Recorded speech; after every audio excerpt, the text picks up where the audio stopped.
লাগে না, মুরগি লাগে না, ডিম বানাই ফেলতেছ, কি সুন্দর এই চায়না পাল্টি। ও কিন্তু ভয়ই লাগতেছে, কি বানাতে কি বানানো শুরু করে দেওয়ার লাগে। সে ডিম বানাইছে, ডিমের সব কিছু হুবহু এই ডিমের মতো, ভিতরে বিজলিও আছে, কুসুম আছে, কড়াইতে দিলি স্যাতও করে, এমন না যে স্যাত করে না, স্বভাব টভাব সবই একই রকম। ধান ছাড়া চাউল বানাইতেছো, সব তোমরা বানাইতেছো, তোমরা শিক্ষার শীর্ষে চলে গেছো। তোমাদের শিক্ষার বদৌলতে দুনিয়া টিকে আছে তা নাই, তোমাদের প্রযুক্তির পাওয়ারে দুনিয়া টিকে আছে তা নাই, আমেরিকার ক্ষমতা বলে দুনিয়া আছে তা নয়।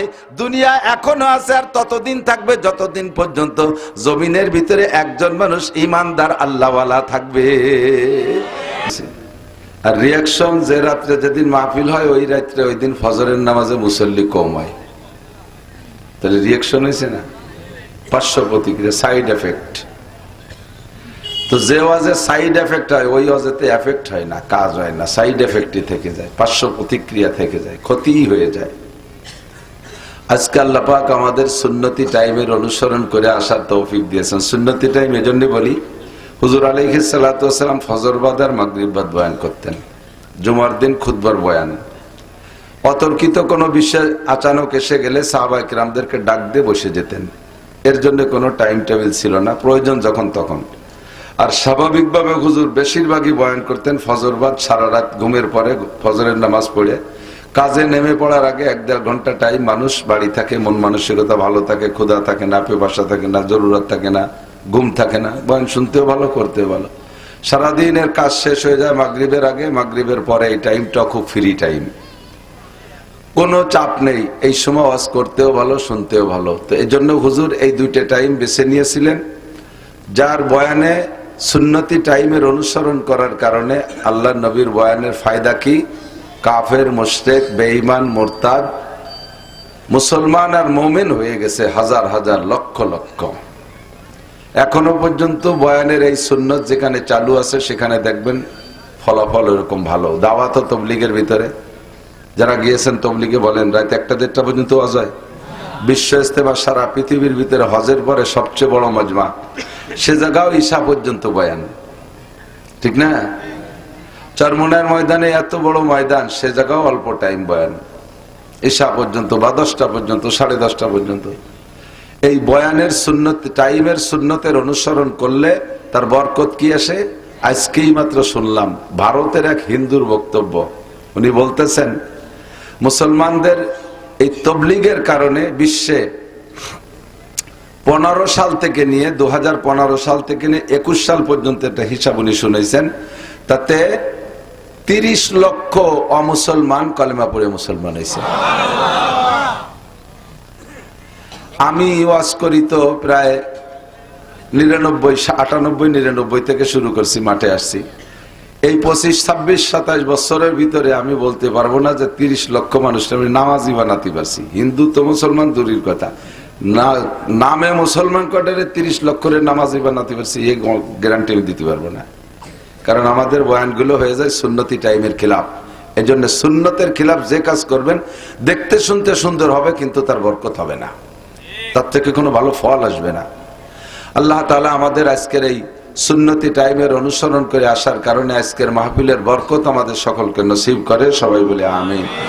ধীরস্থির ভাবে পরবর্তীতে হযরত মাওলানা আব্দুল মান্নান সাহেব আমাদের এলাকায় কম আসছে, পরিচিতির একটা বরকত আছে আলহামদুলিল্লাহ। আমরা যতটুকু পরিচিত আপনাদের কাছে, দিনে হোক আর রাত্রে হোক, আমাদের নাম শুনলে কিন্তু লোক গুছায় না, এটা করবেন না। খুলনা থেকে, খুলনা ওনার বাড়ি থাকেন ঢাকায়, খুব ভালো মাপের আলেম এবং সাহেবে দিল, কান্নাকাটির মাধ্যম দিয়ে বয়ান বক্তৃতা করে, কণ্ঠ ভালো, আলোচনাও সুন্দর। আমরা সকলে তার বয়ান শেষ পর্যন্ত শুনে আখেরি মোনাজাত করে মহিলা মাদ্রাসার জন্য কিছু হাদিয়া তোফা দিয়ে তারপরে যাবো ইনশাআল্লাহ। রাজি আছেন তো সবাই? না, রাজি সুর অর্ধেক হয়ে গেছে, ভাগাভাগি হয়ে গেছে এই সময়। এত তাড়াতাড়ি শীত তো অত বেশি না, গরম তো নাই। আমার দৌড়ি করতে করতে গলা বসে গেছে, ঠান্ডা লেগে গেছে খুব বেশি। আল্লাহ পাক রব্বুল আলামিন কুরআনে কারীমের 30 পারায় আমাদের জন্য পড়ার জন্য ফরজ করে দিয়েছে। এর ভিতরে শরীয়তের বিধিবিধান যেগুলো আছে আমল করা ফরজ করে দিয়েছে। 6666 আয়াত যদিও কোরআন শরীফে, তন্মধ্য থেকে মাসআলা মাসাইল বের হয়েছে মাত্র 500 আয়াত থেকে। এই 500 আয়াতকে বলা হয় উসুলি আয়াত, যাকে বাংলায় কি বলবো, সূত্র। অঙ্ক, বীজগণিত, পাটিগণিত, দুই প্রকারের অঙ্ক আছে না? কোন অঙ্ক সূত্রের মাধ্যমে হয়? বীজগণিত। স্যাররা তো আছেন, অনেকে বলে দেবেন আমারে, আমি ইংরেজিতে আলিফও জানি না। তো বীজগণিত অঙ্কের সূত্র কতগুলো?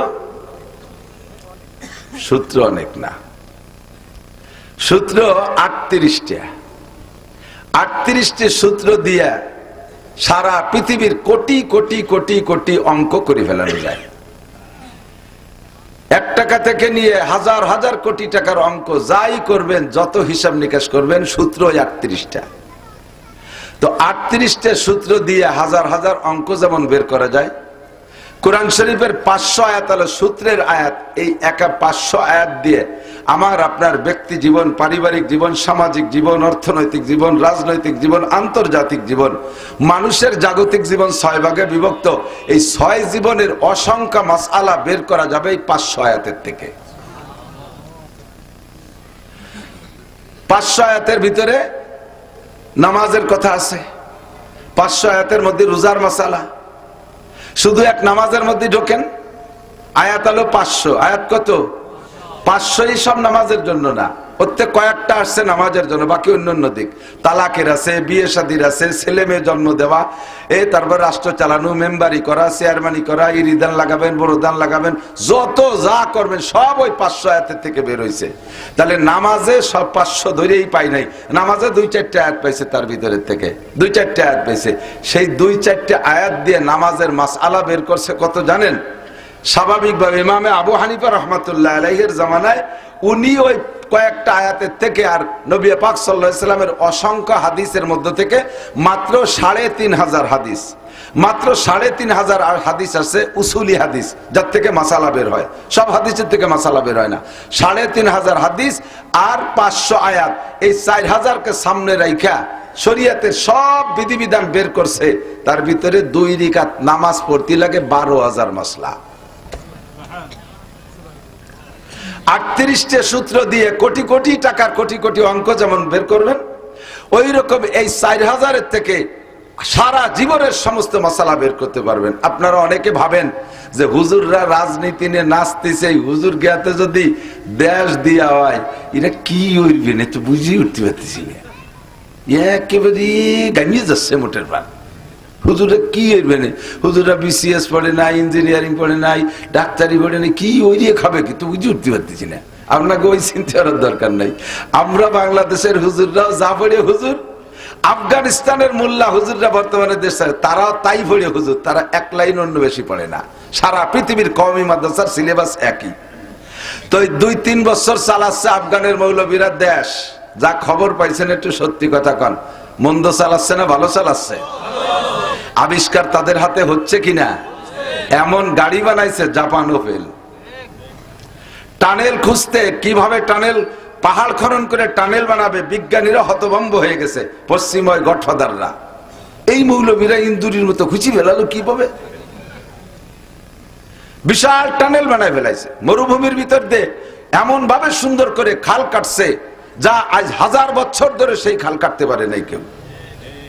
ব্রিটিশ শাসন করেছে, তারপরে রুশরা বহুদিন কাল মাতুব্বারি করছে, আমেরিকানরা 20 বছর করে গেছে, সেই জায়গা খাল কাটতে পারে, এমুল্লারা করে ফেলাইছে। এই জন্য চিন্তা করার দরকার নয়। ওই 4000-এর ভিতরে আপনার ডিসি কোর্ট আছে, ওসি কোর্ট আছে, টিএনও কোর্ট আছে, মুসি কোর্ট আছে, নাবিদ কোর্ট আছে, সব কোর্ট ওই 4000-এর মধ্যে আছে। খালি একবার দিয়ে দেখেন পারে কি না পারে। দেবেন না ভালোই জানি, এই জন্য একটু জরুরি করলাম। দিয়ারও আপনার রাজি আছেন, কিন্তু আমাকে নেয়ার স্বভাব নাই, এ জায়গায় আমাকে দুর্বলতা আছে। 3 মৌলবী 13 দল, কোন দলের কাছে দেবেন? ঠিক না? সব মৌলবী এক দল হয়ে আসলে আপনারা দিতে রাজি আছেন না? আমার গোপালগঞ্জের আমি বলে দিছি, সব মৌলবী এক হয়ে আসুক, গোপালগঞ্জের আমলিগির ভোটের কন্টাক্ট আমি নেব, সব দিয়ে দেবো ডালিয়ে। কিন্তু তা ইনশাল্লাহ পার বানানে মেহেদী আলাইহিস সালাম আসার আগে। কপাল তো খালি খালি পড়ে না। আল্লাহ তো পুরো 30 পারা কোরআন শরীফ বিশ্বাস করা ফরজ, তিলাওয়াত করা আমাদের জন্য জরুরি। আর এই 500 আয়াতের থেকে যে মাসআলা বের হয়েছে, এই মাসালাগুলো সব আমাদের জন্য শিরোধার্য, মাননীয়, অর্জনীয়, করণীয়। কথা বলেন ঠিক না? রাজি আছেন না মানতে? আল্লাহ পাক রব্বুল আলামিন এই 6666 আয়াতের মধ্য থেকে যে যে বিষয়গুলো একটু জরুরি মনে করেছেন, ওই বিষয়গুলো আল্লাহ তাআলা একটু বারবার আলোচনা করছে। যেমন নামাজ সর্বশ্রেষ্ঠ ইবাদত, 82 বার আলোচনা করছে। তাকওয়া বহুত বড় জরুরি একটা ফন, তাকওয়ার বিষয়টা আল্লাহ তাআলা 62 বার আলোচনা করেছেন। আল্লাহ পাকের যত নাম আছে, এই নামের ভিতরে আল্লাহ রব নামটা বেশি পছন্দ করেছেন। রব, রব কার নাম? রব কার নাম? আল্লাহ আমাদের, আল্লাহ আমাদের রব। রব মানে প্রতিপালক, রব মানে অল এভরিথিং। যেখানে যা লাগবে, যে বয়সের মানুষের যা লাগবে, সেই বয়সের মানুষের জন্য তাই ব্যবস্থা রেখেছে। যে শ্রেণীর মানুষের যা লাগবে, সেই শ্রেণী মানুষের জন্য তাই রাখছে। আর শ্রেণী বিন্যাস করে, এটা খোদার কুদরত। যদি আল্লাহ তাআলা মানুষকে সবগুলোকে এক লেভেলের বানাইতো, তাহলে জগতের কাজ চলতো না। রাফা'না বা'দাহুম ফাওকা বা'দিন দারাজাত।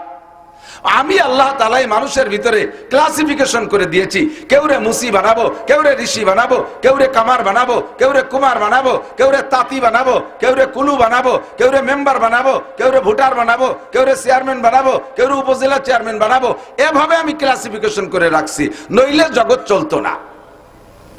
যদি বলা হতো সবাই যদি এক লেভেলের হইতো, বড় লোক সব, তাহলে জুতো বানায় দিত কিডা? মুসি না থাকলি। প্রেসিডেন্টের যদি বলা হতো তোমার জুতো তুমি নিজে বানায় পাই দিবা, এটা তো ছাগলই জবাই দিতে না, তো চামড়া খুলবে কে জুতো বানা, জীবন ভরে কাঠের খড়ম পাই দিয়ে বেড়াতে হতো। আল্লাহ তাআলা নিচে একটা ক্লাস রাখছে, তোরা চামড়া চুলবি, আর এক দলরে বানাইছে তারা রিফাইন করবি, আর এক দলরে বানাইছে তোরা জুতো বানাবি, আর এই জুতো সারা দুনিয়ার সবাই ব্যবহার করবে। পার্থক্য আছে না নাই? নিয়ামতের ভিতরে আল্লাহ তাআলা পার্থক্য করে রাখছে। দেখেন একই মাছ, একই শৈল মাছ, বড় মাছ বড় শরীর একদম, ছোট শরীর টাকি মাছের আর 2 কেজি ওজনের শৈল বড় লোক এসে 2000 টাকা দিয়ে কিনে এনেছে, ভ্যান চালায় 3 দিন ভরে পাইছে 300 টাকা। ওর জীবনেও কি শৈলের স্বাদ নেওয়া সম্ভব? বড় শৈল দেখে আল্লাহর পর অভিযোগ করতেছে, আল্লাহ তুমি শৈল বা বানাইলে কার? বানাইলে আমারে গরিব বানাইলে কার? এত বড় শৈল, এত দাম আমি কিনে খাতে পারি না। আল্লাহ কে মন খারাপ করো না, ওই একই বংশের টাহি মাছ, ওই কটা কিনে নে, কদু দিয়ে গুটিয়ে নাও, একরকমই লাগে। আছে না নাই? 400 টাকা দামের চাউল আছে, খাওয়ারও মানুষ আছে। 40 টাকা দামের চাউল আছে, খাওয়ারও মানুষ আছে। 400 টাকা দামের চাউল সবাইরে খাওয়াইলে কাজ হইতো না, কারণ 40 টাকা দামের গাবের আঠির মতো মোটা মোটা চাউল কৃষক মেহনতি মানুষ, তারা গলা সমান খাইয়া সকালেতে দুপুর পর্যন্ত কোদাল কোভাবে কমে না, ঠিক না? আর গাদাইয়ে হতরের মতো বডি থাকে। আর ওই 400 টাকা দামের আল্লাহ দিয়ে চালির হুড়হুড়ে ভাত, ও খাওয়াইয়ে যদি কিষেনে মাঠে দিয়ে 2 কোপ দেবে, একবার পেশাব করবে, আর ভাত তিসিনে বাড়ি যেতে হবে। তাহলে কি দেশের এই ধান ফান লাগার লাগি কাজ কামাতো? কি সুন্দর ভাগ করে দিয়েছে। বলতে গেলে রাত কেটে যাবে। আল্লাহ পাক নিজেই বলছেন, লানাফিদাল বাহরু ক্বাবলা আন তানফাদা কালিমাতু রাব্বি ওয়ালাউ জিনা বিমিসলিহি মাদাদা। সারা দুনিয়ার সব পানি কালি হবে, সমস্ত গাছগুলো কলম হয়ে যাবে। তোমরা সবাই মিলে আল্লাহ পাকের কুদরত গুলো এমন করে এক একটা করে বর্ণনা দিবার লেখবা, সারা দুনিয়ার কলমকালি শেষ হয়ে যাবে, আবার বানানো হবে, আবার শেষ হবে, তবু আমার কুদরত লিখে শেষ করতে পারবা না। তিনি আমাদের রব, তিনি আমাদের এই রবটা আল্লাহর খুব পছন্দ হয়েছে বিদায় কোরআন শরীফের ভিতরে আল্লাহ তাআলা 957 বার রব শব্দ ব্যবহার করেছে। শরীয়তের যে বিধানগুলো আল্লাহ বেশি জরুরি মনে করেছেন, সেইগুলো নিয়ে বেশি আলোচনা করেছে। নামাজের পরে আল্লাহ পাক সবচেয়ে বেশি আলোচনা করেছে শরীয়তের বিধানের মধ্যে জিহাদের আলোচনা। জিহাদ 682 বার, নামাজ মাত্র 82 বার, আর জিহাদ 682 বার। প্রয়োজন বেশি। এখন রেডি থাকেন, এনি টাইম এভরিডে, যে কোনো দিন, যে কোনো সময়, যে কোনো বছর এসে পড়তে পারে আপনাদের। এতদিন যে লড়াই টড়াই করছেন, বিভিন্ন কিছু নিয়ে করছেন, তার আর নাম কব না।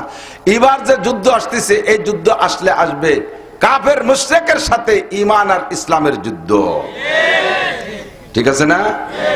বাংলাদেশ স্বাধীন করা আপনাদের জন্য জরুরি ছিল। মুরব্বীরা সে সময় যারা লড়াই করেছেন আপনাদের অসংখ্য ধন্যবাদ। যারা বেঁচে আছেন তাদেরকে আল্লাহ তাআলা হায়াত বাড়ায় দিক সুস্থভাবে। যারা মারা গেছে আল্লাহ তাআলা তাদেরকে শহীদি দরজায় জান্নাতি করুক, এ দোয়া তাদের জন্য করব। বাকি এটা ভূখণ্ড নিয়ে একটা লড়াই। আর এবার যদি আসতেছে ইনশাআল্লাহ ঈমান আর ইসলামের বিপক্ষে কাফের মুশরিকের লড়াই, কাফের মুশরিকের বিপক্ষে ঈমান ইসলামের লড়াই। এই যুদ্ধে নারী পুরুষ সকলের জন্য ফরজে আইন হয়ে যাবে, বেশি দেরি নেই। আল্লাহ পাক 682 বার আলোচনা করেছেন। নবী পাক সাল্লাল্লাহু আলাইহি সাল্লামের উপরে দায়িত্ব ছিল কি? হুয়াল্লাযী বাআসা ফিল উম্মিয়িনা রাসূলাম মিনহুম ইয়াতলু আলাইহিম আয়াতিহি। ওই আল্লাহ তিনি যিনি তার রাসূলকে প্রেরণ করেছেন এই দায়িত্ব দিয়া, ইয়াতলু আলাইহিম আয়াতিহি, কোরআন শরীফের সব আয়াতগুলো উম্মতকে পড়ে শোনাবে, উম্মতকে শিখায় দেবে। ওয়া ইউআল্লিমুহুমুল কিতাব, আর এই কিতাব তাদেরকে শিক্ষা দেবে। ওয়া ইউযাক্কিহিম, নবীর দায়িত্ব তাদের চরিত্র নষ্ট হয়ে গেছে, এই নষ্ট চরিত্রকে চিকিৎসা করে সুস্থ করে দেবে। ওয়া ইউযাক্কিহিম হুয়াল্লাযী বাআসা ফিল উম্মিয়িনা রাসূলাম মিনহুম ইয়াতলু আলাইহিম আয়াতিহি ওয়া ইউযাক্কিহিম ওয়া ইউআল্লিমুহুমুল কিতাবা ওয়াল হিকমা, এবং তাদেরকে হিকমত শিক্ষা দেবে। হিকমতের অনেক লম্বা ব্যাখ্যা সময় লাগবে, সংক্ষেপে বোঝানো হিকমত শিক্ষা দেবে। ওয়া ইউআল্লিমুহুমুল হিকমা।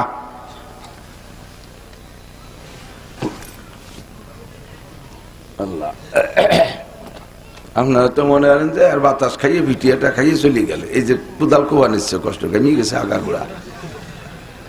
দুইটা দিয়ে সারা বছর সমালোচনা করে। বক্তারা হায়াত বেঁচে খায়, কত খাবার অজের আগে খাইলে অজ করতে পারি না, পেট ফুলে ওঠে। অজের পরেই নামিয়ে খাবো, অত তাড়াতাড়ি খিদে লাগে না, সামনে আসে এক লুকমা খেয়ে চলি। পেটের চাহিদা তো থেকে যায়। ভাতের অভাব নেই, খাবারের অভাব নেই, গাছে খাবো, খাতে পারি না, আস্তে আস্তে শুয়ে যাই। আল্লাহ তো সব পুরো 30 পারা কোরআন শরীফ নবী আমাদের কাছে পুঙ্খানুপুঙ্খ পৌঁছে গেছে, এর মধ্যে একটু কম রাখে নাই। ঠিক কি না? এবার এর মধ্য থেকে যে আয়াতগুলো আল্লাহ পাক রব্বুল আলামিন যে বিষয়গুলো বেশি প্রয়োজন মনে করছে, ওই জায়গা নবী পাক সাল্লাল্লাহু আলাইহি ওয়াসাল্লামকে অর্ডার করছে, এই কথাগুলো বলো, এই কথাগুলো বলো, এইগুলো বলো, বেশি বেশি বলো। এই বলরে আরবিতে কয় কুল। বলর আরবি কি? কুল মানে বলো। খুঁজে দেখবেন কোরআন শরীফের ভিতরে, এতদিন না খুঁজলে আজকে যে খুঁজবেন, অথবা গুগলে সার্চ দেন আরবিতে লিখে লফজ কুল কাম মাররা ফিল কোরআন। কুল শব্দ কোরআন শরীফের ভিতরে কতবার আসছে এই বিষয়টা সার্চ দেন, এখনই বেরিয়ে আসবে 332 বার। 332টা বিষয় আল্লাহ পাকের কাছে অত্যন্ত গুরুত্বপূর্ণ, ভেরি ভেরি ইম্পর্টেন্ট। এজন্য নবী পাককে বলছে এগুলো বলো, এগুলো বলো। যেমন কুল আউযু বিরাব্বিন নাস, এ জায়গা কুল আছে। কুল আউযু বিরাব্বিল ফালাক, কুল আছে। কুল হুয়াল্লাহু আহাদ, কুল। কুল ইয়া আইয়ুহাল কাফিরুন, কুল আছে। কুল লাউ কানাল বাহরু মিদাদাল লিকালিমাতি রাব্বি লানাফিদাল বাহরু ক্বাবলা আন তানফাদা কালিমাতু রাব্বি ওয়ালাউ জিনা বিমিথলিহি মাদাদা। কুল লাইন ইজতামাতিল ইনসু ওয়াল জিন কুল হাল ইয়াস্তাবিল্লাযীনা ইয়ালামুনা ওয়াল্লাযীনা লা ইয়ালামুন। এমন করে 332টা কুল আসছে, যে বিষয়গুলো অতি জরুরি আল্লাহ নবীকে অর্ডার করছে বলো। আমি তার থেকে একটা কুল পড়ছি, কুল হাল ইয়াস্তাবিল্লাযীনা ইয়ালামুনা ওয়াল্লাযীনা লা ইয়ালামুন। আপনারা বলেন, সাক্ষী দেন, জবাব দেন, শিক্ষিত মানুষ আর অশিক্ষিত মানুষ সমান হতে পারে? একটু বলেন না পারে? পারে নার ভিতরে বেশ কম কি? শিক্ষিত মানুষের দাম বেশি না অশিক্ষিত মানুষের? মূর্খের দাম বেশি না শিক্ষিতর দাম বেশি? শিক্ষিতর দাম বেশি। আল্লাহ পাক বলেন হাল ইয়াস্তাবিল আমা ওয়াল বাসির, চক্ষুওয়ালা আর অন্ধলোক, অন্ধলোক আর চক্ষুওয়ালা যেমন সমান হতে পারে না, জীবিত মানুষ আর মরা মানুষ, মরা মানুষ আর জীবিত মানুষ যেমন সমান হতে পারে না, জাননেওয়ালা আর না জাননেওয়ালাও সমান হইতে পারে না। তোমাদের কাছে জিজ্ঞাসা করলে তোমরা বলবা শিক্ষা লাগে কোন সাগে? এই বস্তা বস্তা সার্টিফিকেট আর তৈরি ঘুরে বেড়ায়, কোনো চাকরি হয় না। এ হরিয়ে লাভ কি? তার চাইতে সময় থাকতে কেন অটো কিনে চালালি বাড়ালো, 2-4 লাখ টাকা আগের থেকে কামাই করা যায়। তোমাদের কাছে জিজ্ঞাসা করলে তোমরা বলবা শিক্ষা দীক্ষার কোনো দাম নাই, টাকারই দাম, ধন দৌলতের দাম।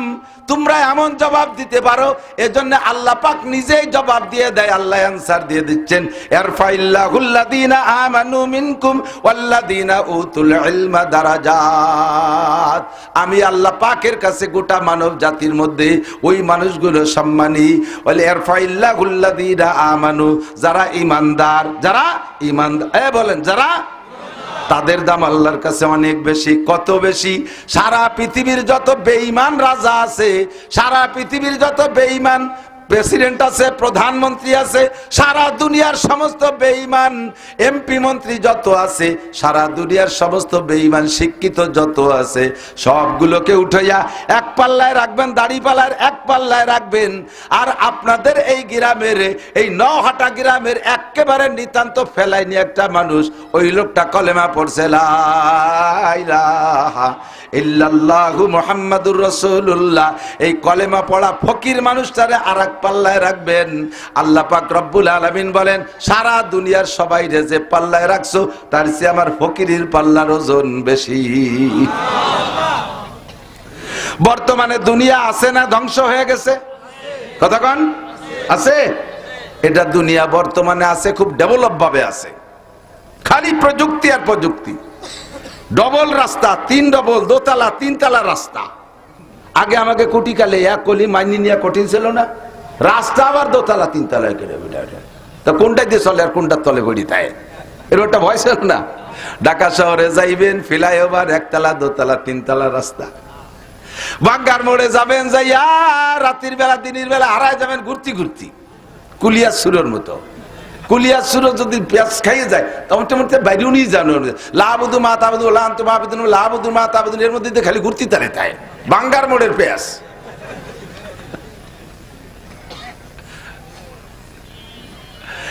আল্লাহু আকবার। হে দুনিয়ার মানুষ, ভালো করে জেনে নাও, ইয়ারফাইল্লাহুল্লাযীনা আমানু মিনকুম ওয়াল্লাযীনা উতুল ইলমা দারাজাত।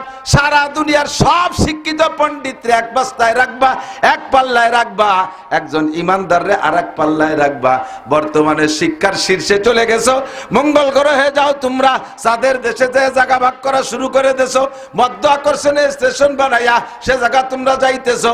তোমরা মহাকাশকে বিভিন্ন ড্রোন দিয়ে মহাকাশে তোমরা সৌরজগৎ আবিষ্কার করতেছো, এগুলো খুঁজে খুঁজে বের করতেছো। তোমাদের বুদ্ধি আছে, 6 মাইল মাটির নিচে কি আছে বলে দিতে পারো, মাটি ধরে নাকে সুখে বলতে পারো এই মাটির ধারণ ক্ষমতা কেমন, কততলা বিল্ডিং সে সহ্য করতে পারবে, ব্রিজ বহন করতে পারবে কি পারবে না, সয়েল টেস্ট মাটি পরীক্ষা করে এগুলো বলে দিতে পারো। কত তোমাদের জ্ঞান। হাঁস লাগে না, মুরগি লাগে না, ডিম বানাই ফেলতেছো, কি সুন্দর এই চায়না পাল্টি। ও কিন্তু ভয়ই লাগতেছে, কি বানাতে কি বানানো শুরু করে দেওয়ার লাগে। সে ডিম বানাইছে, ডিমের সব কিছু হুবহু এই ডিমের মতো, ভিতরে বিজলিও আছে, কুসুম আছে, কলইতে দিলি স্যাতও করে, এমন না যে স্যাট করে না, স্বভাব টভাব সবই একই রকম। ধান ছাড়া চাউল বানাইতেছো, সব তোমরা বানাইতেছো। তোমরা শিক্ষার শীর্ষে চলে গেছো। তোমাদের শিক্ষার বদৌলতে দুনিয়া টিকে আছে তা নয়, তোমাদের প্রযুক্তির পাওয়ারে দুনিয়া টিকে আছে তা নয়, আমেরিকার ক্ষমতা বলে দুনিয়া আছে তা নয়। দুনিয়া এখনো আছে, আর ততদিন থাকবে যতদিন পর্যন্ত জমিনের ভিতরে একজন মানুষ ইমানদার আল্লাহওয়ালা থাকবে। বিশ্বনবী বলেন, লা তাকুমুস সাআতু হাত্তা ইউকালা ফিল আরদি আল্লাহ আল্লাহ। একটু বলেন আল্লাহ আল্লাহ, একটু জিকির করে দুনিয়ার হায়াত বাড়াই। আল্লাহ আল্লাহ আল্লাহু আল্লাহ আল্লাহ আল্লাহ আল্লাহু আল্লাহ আল্লাহ আল্লাহ আল্লাহু আল্লাহ। একবার, আরে বুঝে নেই, একবার আল্লাহ জবানে বললে কয় হাজার নাকি? 4000 নাকি। দুনিয়া বুঝা সহজ, কামাই করা কঠিন। আখিরাত বুঝা কঠিন, কামাই করা সহজ। নেকি বুঝি আসে না, কিন্তু ইনকাম করা সহজ। একবার আল্লাহ বললে কোনো জায়গা ঘামে না, অথচ 4000 নেকি। কিন্তু 4000 টাকা কামাই করতে ভ্যান চালাইয়ে কয়দিন লাগে? পুরো 1 সপ্তাহে পাইয়ে উঠা যায় না, ঠিক না? আল্লাহু আকবার। এদিক তাকান। আমরা যতদিন পর্যন্ত ইমানদার থাকবো, দুনিয়া অতদিন থাকবে। নবী পাক বলেন, কিয়ামত হবে না অতদিন যতদিন একজন মানুষ আল্লাহ বলনেওয়ালা থাকবে। সারা দুনিয়া কাফের হয়ে যাবে। ইসরাফিল আলাইহিস সালাতু ওয়াস সালাম আল্লাহর কাছে অনুমতি চাবে। আজরাইল ইসরাফিল বলে, আল্লাহ এখন তো যে খবর পাচ্ছি যে কোনো জায়গায় ইমানদার আল্লাহ বিল্লে করার না, আমি কি হু দেব?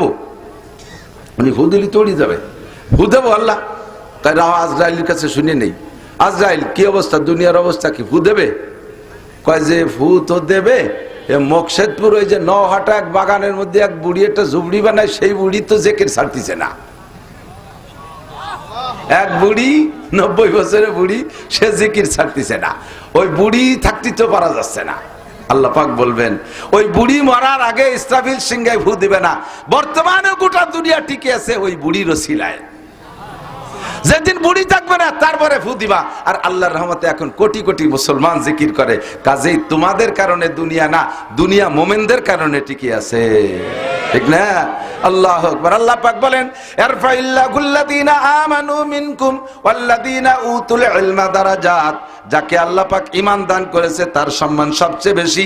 এরপরে সম্মানী ওই ঈমানদার মানুষ যদি ইলমওয়ালা হয়, ঈমানদার মানুষ যদি আলেম হয়, তার দাম সব সব সব চাইতে বেশি। ওর চাইতে দামি পৃথিবীতে কেউ নাই। কেউ দাম দিলি কিছু আসে যায় না, না দিলেও কিছু আসে যায় না। আমার দাম যদি আল্লাহ দেয় আর দুনিয়ার কেউ না দিলে কিছু আসে যায়। सारे दुनिया हो मुखालिफ फिर न कोई नुकसान है, सारे दुनिया हो मुखालिफ फिर न कोई नुकसान है, कुछ नहीं कुछ गम नहीं जब रहमत रहमान है। सारा दुनिया সবাই আমার বিপক্ষে যাক, আমার আল্লাহ আমার পক্ষে আছে, বলেন না আলহামদুলিল্লাহ। যারা ঈমানদার তাদের পক্ষে আল্লাহ আছে, যারা জাননেওয়ালা তাদেরকে আল্লাহ তাআলা সম্মান দেয়। এখন জাননেওয়ালা কে? এদিক জাননেওয়ালা কে? আমরা মনে করি আইএ বিএমএ বিসিএস পাস করলে সে জাননেওয়ালা, আমরা মনে করি ডাক্তার ইঞ্জিনিয়ার হলে সে জাননেওয়ালা, আমরা মনে করি কম্পিউটার ইঞ্জিনিয়ার মেরিন ইঞ্জিনিয়ার এরা বড় শিক্ষিত, এরা জাননেওয়ালা। আর যারা এই মৌলভী টৌলভী এই দেখি মৌলভী বেশকি মারে কি কয়, মৌলভী কি জানে? তুমি জেনে নাও সারা দুনিয়ার যত জাগতিক সার্টিফিকেট আছে একটা সার্টিফিকেটে বিশ্বনবী সই করবে না। আর কোন সার্টিফিকেট নাই। শুধুমাত্র আজকে সকালবেলা আমপারা দর্শক কোরআন শরীফের আলহামদুলিল্লাহি রাব্বিল আলামিন কোরআন শরীফ দর্শন, আপনাকে নবী পাক সার্টিফিকেট দেয় কি কইয়া? খায়রুকুম মান তাআল্লামাল কুরআন ওয়া আল্লামা। তোমাদের মধ্যে সবচাইতে দামি, বলেন সবচাইতে, সবচেয়ে সবচেয়ে দামির উপরে কি দামি থাকে? সবচেয়ে দামির উপরে যদি করে দামি কয়, সবচেয়ে বড়র উপরে কি বড় থাকে? একজনটা 4 ভাই ফিরায় সেম সেম বোঝা যায় না কোনটা ছোট কোনটা বড়। তো মাঝিয়ে জন এক মুরব্বী কয়, বাবা তোকে যদি সব কয় বাইরে একরকম দেওয়া যায়, বড় কোনটা ছোট কোনটা তো টের পাই না। ও কয় সবচেয়ে বড় আমি, তার চেয়ে বড় মেয়ে ভাই। সবচেয়ে বড় আমি, তার চেয়ে বড় মেয়ে ভাই। ওরা আবাল না কয়া ভাই? তুই যদি সবচেয়ে বড় হয় তার চেয়ে বড় মেয়ে ভাই থাকে কি রে? তার তো কবি সবচেয়ে বড় মেয়ে ভাই, তারপরে আমি। তো সবচেয়ে ভালো কোরআন বলা, বলেন সবচেয়ে ভালো। আপনি মূর্খ কৃষক কোরআন পড়েন, আপনি সবচেয়ে ভালো। ডিসি সাহেব কোরআন পারে না, ওরে এক পাইরও দাম নাই। ওসি সাহেব কোরআন পারে না, আপনি একজন ব্যাংক চালানে কোরআন পড়েন, আপনার দাম আল্লাহর কাছে ওসি ডিসি এসপি সবগুলোর চাইতে আপনার দাম বেশি, যেহেতু আপনি কোরআন জানেন। খায়রুকুম মান তাআল্লামাল কুরআন ওয়া আল্লামা। তো যদি দামি হতে চান, আল্লাহর কাছে দামি হতে চান, নবী পাকের কাছে দামি হতে চান, তাহলে আপনাকে কোরআন শিখে দামি হইতে হবে। অন্য কোন তার দাম কবরে যাওয়ার পরে নেই। কেউ কি হাদিস শুনাইতে পারবেন? ক্বালা রাসূলুল্লাহ সাল্লাল্লাহু আলাইহি সাল্লাম খায়রুকুম মান কানা এমএ পাস। হাদিস শুনছেন নি? খায়রুকুম মান কানা আইএ পাস বিএ পাস। কোন হাদিসই পাইছেন যদি কোনো ব্যক্তি ম্যাট্রিক পাস করে তার দুনিয়ায় অভাব থাকবে না? পাইছেন? ম্যাট্রিক পাস করলে অভাব থাকবে না এরকম কোনো গ্যারান্টি আছে? আরে বিসিএস এমএ পাস ছেলেরা ব্যাংক চালায় বেড়াচ্ছে, রিক্সা চালাচ্ছে ঢাকা শহর দিয়ে। কত এমএ পাসের রিক্সা আমি উঠছি। তাহলে এমএ পাস করলে চাকরি পাওয়া যাবে, রুজির অভাব হবে না, এমন কোনো গ্যারান্টি নাই। কেউ কইতে পারবেন না বিএ পাস করলে কবর আযাব মাফ। কেউ বলতে পারবেন না হাদিসে আসছে আল্লাহ নবী বলছেন ইঞ্জিনিয়ারিং পাস করলে ডান হাতে আমলনামা নিয়ে নিতে পারবে। ওই জায়গায় যে হাসরের মাঠে ইঞ্জিনিয়ারিং কৌশল দিয়ে যে কোনো ভাবে আমলনামাগুলো হাতে নিয়ে ফেলবে। পারবে? পারবে। আর যে লোকটা এমবিবিএস ডাক্তার হবে বিনা হিসাবে জান্নাতে চলে যাবে। বিএ পাস করলে বিদ্যুৎ গতিতে পুলসিরাত পাইছেন? পাইছেন কি? মান হাফাজা আলাস সালাওয়াত, যে ব্যক্তি 5 ওয়াক্ত নামাজ সুন্দর করে পড়ে তার জন্য আকরামাহুল্লাহু বিখামসি খিসাল, আল্লাহ তাআলা তারে 5টি পুরস্কার দেবে। কয়টি? 1 নম্বর পুরস্কার, যুবক শুনে নাও, প্রধানমন্ত্রী শেখ হাসিনা আজ চাকরি দিয়ে যাইতে পারে নাই তোমাদেরকে, এরপরে আইছে ডক্টর ইউনূস সাহেব, উনিও তোমাদেরকে চাকরি দিতে পারবে না, এরপরে চলে গেছে খালেদা জিয়া, সেও পারিয়ে যাই নাই, আরো যে কেউ আসুক গোটা বাংলাদেশের কেউরে সবাইরে চাকরি দিতে পারবে না। হাতে গুনা কয়েকটা ভ্যাকান্সি সরকারি, সেই কয় জায়গা কয়জনরে দেওয়ার পরে কোটি কোটি বাঙালি যাবা কোন জায়গায়? আল্লাহ পাক বলেন, যা চাকরি না পাইলে তোর তো খাইতে হবে, চাকরি না পাইলে তোর তো চাহিদা আছে, সব চাহিদা পূরণ করনেওয়ালা আমি আল্লাহ। শর্ত হলো 1 নম্বরে তুমি 5 ওয়াক্ত নামাজ সুন্দর করে পড়ো। 5 ওয়াক্ত নামাজ যে পড়ে আল্লাহ পাক তারে 5টি পুরস্কার দেয়। 1 নম্বর পুরস্কার, তার রুজির অভাব থাকে না।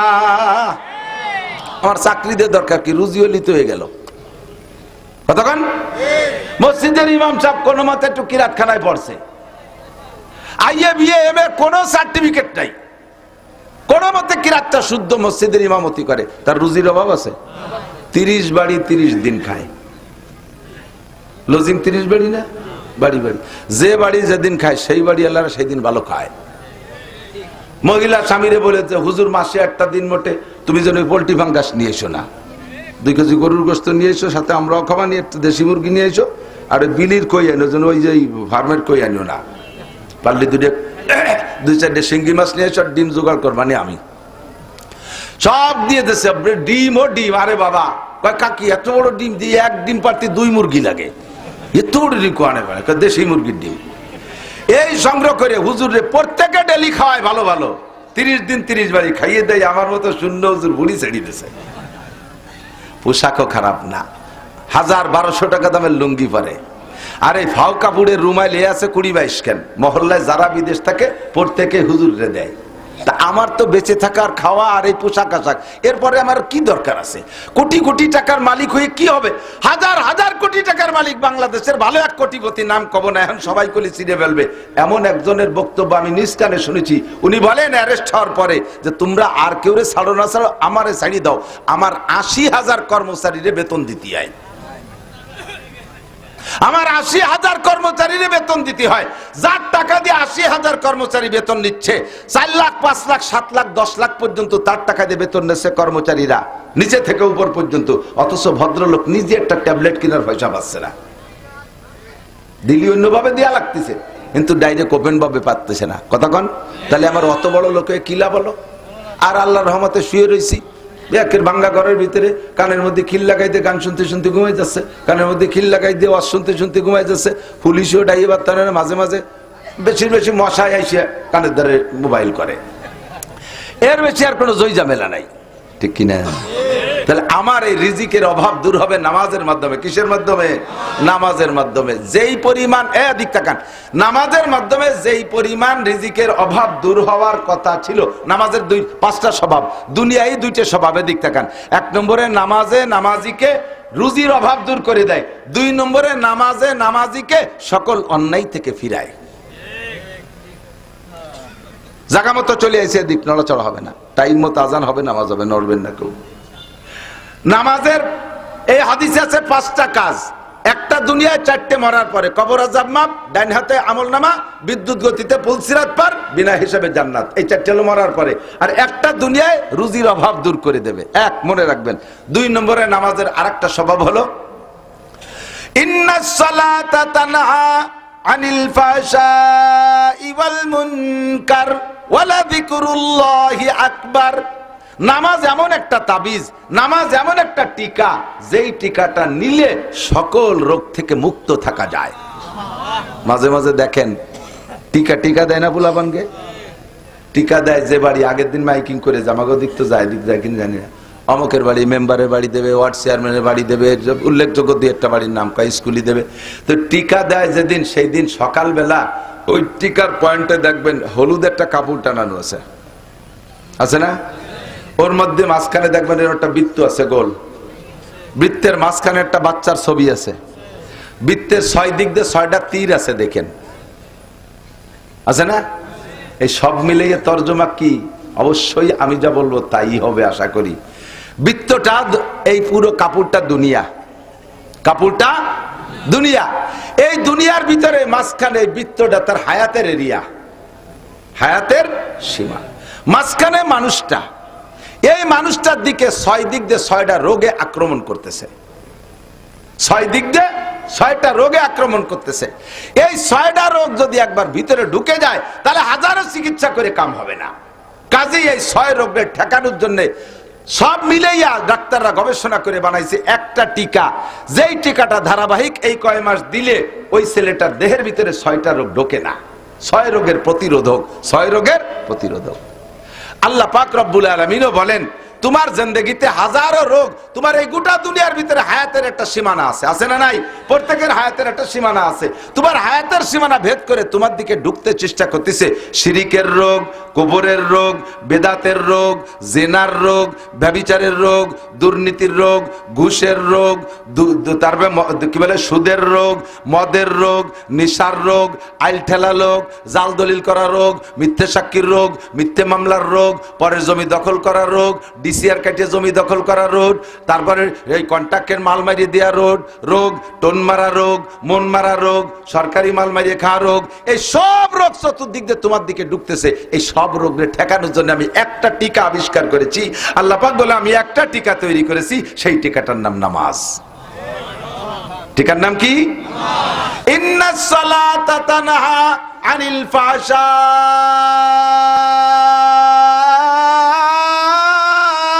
ওয়াল মুনকার।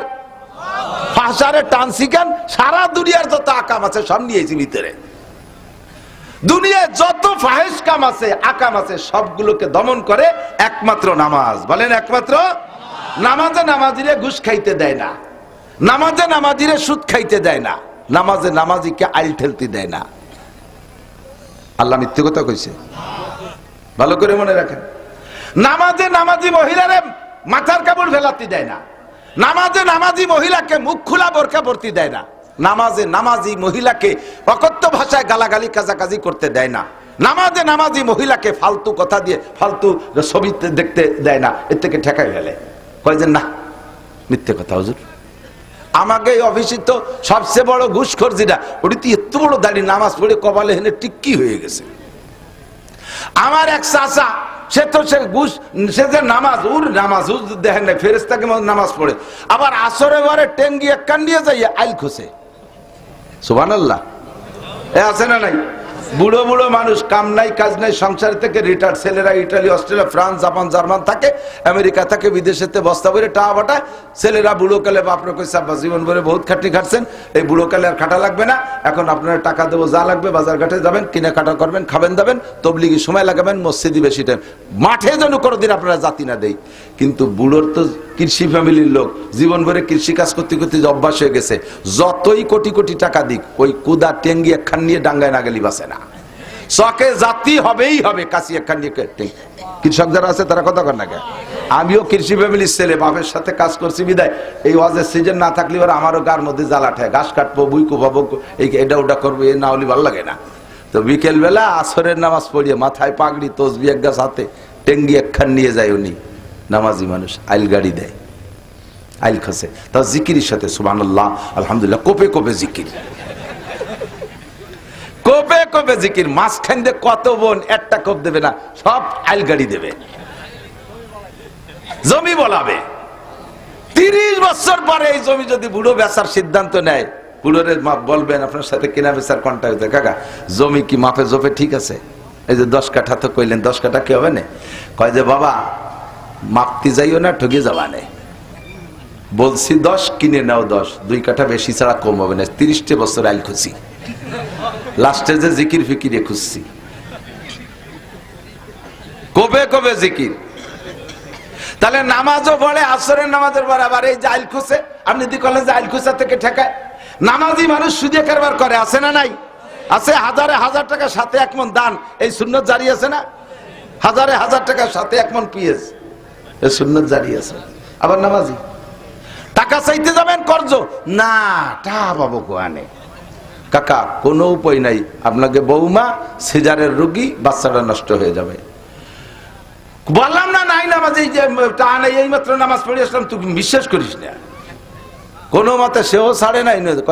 একজনে থুয়ে গেছে 40,000 টাকা, সে আবার তার স্বভাব ভালো না, কিছু না দিলি তা দিতেই মানা হচ্ছে। একজনে থুয়ে গেছে ওনার কাছে। তুমি নামাজি মানুষ, আর একজনের ইন্টারেস্টের টাকা তোমার কাছে থুয়ে যায় কে? সুসুকার হ্যাঁ সিস্টেম এই কথা কন না কেন? আবার নামাজ পড়ে মসজিদের সিগারেটারি না সেক্রেটারি, সিগারেটারি, সিগারেটও খায়, সভাপতি, বড় বড় পদ দখল করো, নামাজও বড় আকামও করো। কেন? নামাজ পড়ে, আরে বাবা কি ভঙ্গি সঙ্গীত, চশমা পাই দিয়ে নামাজ পড়ে। এরপরে হাই স্কুলে যে যখন মাইয়েকে, সিয়ানা মাইয়েকে যখন 500 মিটারের দৌড় হয়, সেই সময় চশমার উপরের দিকে ভুতু বেচার মতো সেই দেয়, আবার নামাজ পড়ে। সাড়ে শয়তান কোথাকার, শয়তান কামেলো খালি শয়তান, আর এটা হলো সাড়ে শয়তান। তাহলে নামাজে ঠেকায় তো ঠেকাচ্ছে না, ঘটনা কি? এবার আসেন আমি জায়গা মতো হাত দেই, সময় কম, বেশি ভাঙ্গাতে চাপাতে পারবো না, চাপানো ছাড়া গেলা লাগবে। ওই যে বড় একখান গাড়ি নিয়েছে, অনেক টাকা দাম, ছোট গাড়ি হলে দাম আছে। এই গাড়িটা 50 লাখ টাকা দামের গাড়ি হঠাৎ করে রাস্তায় থামিয়ে গেছে, চলে না। গাড়ির যা যা দরকার বাহ্যিক সব আছে, বডি স্যাসিস, নতুন গাড়ি একেবারে লাস্ট মডেল। এই গাড়িটা হঠাৎ করে দাঁড়ায় গেছে, যেতেই পারে, হঠাৎ করে দাঁড়ায় গেছে, চলে না। কারণ কি? ড্রাইভার বুঝতেছে না। এই সে আগাগোড়া সব তো আছে, চাকা ভালো আছে, ইঞ্জিন ভালো আছে, এ ভালো আছে, ও ভালো আছে, বডি ভালো আছে, রং ভালো আছে, কোনো তাই কম নেই, কি তেল পানি সবই আছে, কিন্তু চলে না। কারণ কি? ফোন দিয়ে মিস্ত্রি ডেকে আনছি, মিস্ত্রি এসে কয় কি, একটা ছোট্ট একটা পিন পড়ে গেছে নিচে, একটা পার্সেল একটা পিনির মতো, ওইটা ভিতরে কোন জায়গা ছিল সেনতে পড়ে গেছে, ওই এক পিনি পুরো গাড়ি শেষ, আর গাড়ি চলে না। 4 লক্ষ টাকা দামের মোটর সাইকেল, সব কমপ্লিট আছে, শুধু বাল্ব টিউব নাই। বাল্ব টিউব দিয়ে হওয়া দেয় না, বাল্ব টিউবটা পড়ে গেছে। চলবে গাড়ি? চলবে গাড়ি? যারা হাল চাষ করছেন কৃষকরা তারা সাক্ষী দেন। ছোটবেলা এখন তো লাঙ্গল নাই, লাঙ্গল তো শেষ হয়ে গেছে, শর্টিলার হয়ে গেছে। লাঙ্গলের যুগ মনে থাকলে আমার সাক্ষী দেন, আমার ভালো করে মনে আছে, আমিও ফাংশন হাল সরসিবিদা আমি জানি। লাঙ্গল চাষ করতে কি লাগে? দুটো বড় গরু লাগে, লাঙ্গল লাগে, জুমাল লাগে, তাই না? এগুলো লাগে। তো গরু দুটোর দাম 4 লাখ, সব ঠিক আছে। লাঙ্গল বানাইছেন লোহা কাঠ দিয়ে, শাল কাঠ দিয়ে, ইস লাগাই, ফাল লাগাইছেন সোনায় দিয়ে, সোনার লাঙ্গল, সব কিছু ওকে। কিন্তু লাঙ্গলের ইস্টা এসে লাঙ্গলের যে জায়গা ঢোকে, পিছন দিয়ে একটু একখান খুঁটো দেয়, ওর নাম ইস্তে। মনে আছে নাকি ইস্তে? ভুলে যায় না যেন। আমার দায়িত্ব দিয়েছে গোপালগঞ্জের পুরন বাংলা জ্বালাইয়ের জন্য। ইস্তে একটু একখান ইস্তে সব আছে, 4 লাখ টাকার গরু আছে, সোনার লাঙ্গল আছে, ওই ইস্টা ঢোকছে পিছন দিয়ে, ইস্তে দিয়ে ঠেকাইতে হয়, ওই খুঁটো টুক নাই, খালি শশা যাবে, শশা যাবে। হ্যাঁ, তো বড় গরু রয়েছে, সোনার নাঙ্গল, ওর টুকে টানতে কি হবে? এতেই মেরি দিছে। 4 লাখ টাকা দামের মোটর সাইকেল আছে, বাল্ব টিউব নাই, চলবে না। 50 লাখ টাকা দামের গাড়ি আছে, একটা পিন পড়ে গেছে, চলবে না। এত বড় লাঙ্গলের সবকিছু আছে, শুধু নাই একটা ইস্তে, তাতেই যেমন লাঙ্গল চলবে না। সেম আপনার নামাজ, আপনার নামাজে সবকিছু আছে, আপনার নামাজে সবকিছু আছে, মাঝখান দিয়ে ছোট্ট একটা পিন পড়ে গেছে, এটা আপনি জানেন না, নামাজ শেষ। নামাজ একটু বলে দেই, বলবো? এই যে কথাটা বলবো, এর একটা কথার দাম 60 বছর না, 60 লক্ষ বছর নফল নামাজ ও রোজার চাইতে দামি। আপনার কেন নামাজে আপনারা ফিরাই না? নামাজ পড়ার পরে আপনার অভাব কেন যায় না? নামাজ পড়ার পরে কেন রুজির বরকত আসে না? আপনার দুর্নীতি কেন, দুর্যোগ কেন যায় না? দুরবস্থা কেন যায় না? আপনাকে অন্যায় দিকে কেন ফিরাতে পারে না নামাজে? আপনি আগে দেখেন আপনার নামাজটার কি অবস্থা। অজু বানাইছেন, টেপের নিচে পা পাইতে দিয়ে টেপ ছাড়িয়ে দিয়েছেন, পাউ দিয়ে পাউরে ডলে টুলিয়ে এসে দাঁড়াইছেন, 2 আঙ্গুলের সিপার ভিতরে শূন্য রয়েছে, পিন পড়িয়ে গেছে। নামাজের এই নামাজ হয় নাই। নামাজ যদি এই অবস্থা হয়, তাহলে সেই নামাজে তো আপনার অন্যায় থেকে ফিরেবে না, সেই নামাজে তো আপনার রুজি দেবে না। তার আগে আপনি পবিত্রতার ভিতরে যাইয়া 90% পাবলিক, 90% নামাজি পাবলিক পেশাবে ঢিলা ব্যবহার করে না। বদনাটা নিয়ে যে জায়গায় কাজ করে দিয়ে 2 আইটি চলে আসে, আটা দেওয়ার পরে যে 2 ফুট পড়লো, তা গেল কোহানে? সে জায়গা কি বালতি পাতা আছে? গায়ে লাগছে আর কাপড়ই লাগছে। কোন কোন জায়গা? গায়ে লাগছে আর কাপড় লাগছে। নামাজের ফরজ 13টি, জোরে বলেন কয়টি? 1 নম্বরে শরীর পাক, বলেন। 2 নম্বরে কাপড় পাক, 3 নম্বরে নামাজের জায়গা পাক, 4 নম্বরে সতর ডাকা, ঠিক আছে? কত দূর যায় আর একটা হলো তো মুখে তাকবীরে তাহরিমা বলা, বলেন তাকবীরে তাহরিমা বলা, এইগুলো সব ফরজ। আপনার পেশাবে ঢিলা ব্যবহার না করার কারণে পুরুষদের 1 নম্বর ফরজ আর 2 নম্বর ফরজ মার খাইছেন। আপনার তো জানা নাই কোন ফাঁকে পিন পড়ে গেছে, ওযু বানাইছেন সুন্দর করে, কিন্তু কাপড় আর আপনার শরীর নাপাক হয়ে রয়েছে, ওই 2 ফোঁটা পেশাব লাইগা, সকালে 2 ফোঁটা, ঘন্টার 1 ঘন্টা পর আর 2 ফোঁটা, তারপরে আবার 2 ফোঁটা, ডেলি 5-6 বার পেশাব করেছেন, আর এই 5-6 বার 2 ফোঁটা করে লেগে গেছে। আপনার শরীর নাপাক, কাপড় নাপাক, বলেন আপনার নামাজ হইছে নাকি? আর নামাজ যদি না হয় 13টা ফরজের একটা ফরজ যদি ইচ্ছায় হোক আর অনিচ্ছায় হোক ছুটে যায়, নামাজ হয় নাই। আর যেই নামাজ হয় নাই ওই নামাজের কোনো পুরস্কারও তুমি পাবা না, বরঞ্চ বিপরীত তিরস্কার পাইবা। 1 ওয়াক্ত নামাজ যদি মোটেই না পড়ো বান্দা, তাহলে এই 1 ওয়াক্ত নামাজ যদি তুমি জীবনেও না পড়ো, 1 ওয়াক্ত নামাজ ছেড়ে দিছো, ওইটা ছুটে গেছে, কোনোদিন পড়ে দাও নাই, তার বিনিময়ে তোমাকে 200 কোটি, আরো 30 কোটি, আরো 40 লক্ষ বছর জাহান্নামে পোড়া লাগবে। 1 ওয়াক্ত নামাজ যদি না পড়ো, 230 কোটি 40 লক্ষ বছর জাহান্নাম। আল্লাহর কসম, নবী যদি সত্য হয় তাহলে আমার ওয়াজও সত্য। ও দোস্ত রে, আপনি নামাজ পড়ার পরে যদি আপনার নামাজ না হয়, নামাজ পড়ার পরে যদি নামাজ না হয়, তাহলে একই পরিমাণ শাস্তি পাইবেন, একটুও কম হবে না। আর আপনার নামাজ হয় নাই, পেশাবে ঢিলা ব্যবহার করেন নাই, এর কারণে শরীর নাপাক, কাপড় নাপাক, ছোট্ট পিন পড়ে গেছে, গাড়ি অচল। 2 নম্বর আর একটা তালবি আলিমরা মনে রাখো, এই বাস্তিয়া সেদিনকে কোন জায়গায় আসলাম না, মহারাজপুর, ওই দিন দেখলাম, বলছিলামও সেদিন, এই পাশ দিয়ে, আমাদের এই পাশ দিয়া, এটা পূব দিক নাকি? হ্যাঁ, 7 পাড়, জলিল পাড়, বলতই এদিক না, এদিক, আরো কোটালি পাড়া দিয়ে এদিক, এই দক্ষিণ দিক, এই এলাকা থেকে 1 গাদি বই নিয়ে আইছে। মসজিদি ইমাম সাহেব, মসজিদের ইমাম, সে মাইকে এলান দেয়, অমুক বাড়ি ইনজিল শরীফ পড়া হবে, আপনারা আসবেন। কত বড় হারামখোর ইমাম, চিন্তা করতে পারেন? কত বড় জাহেল!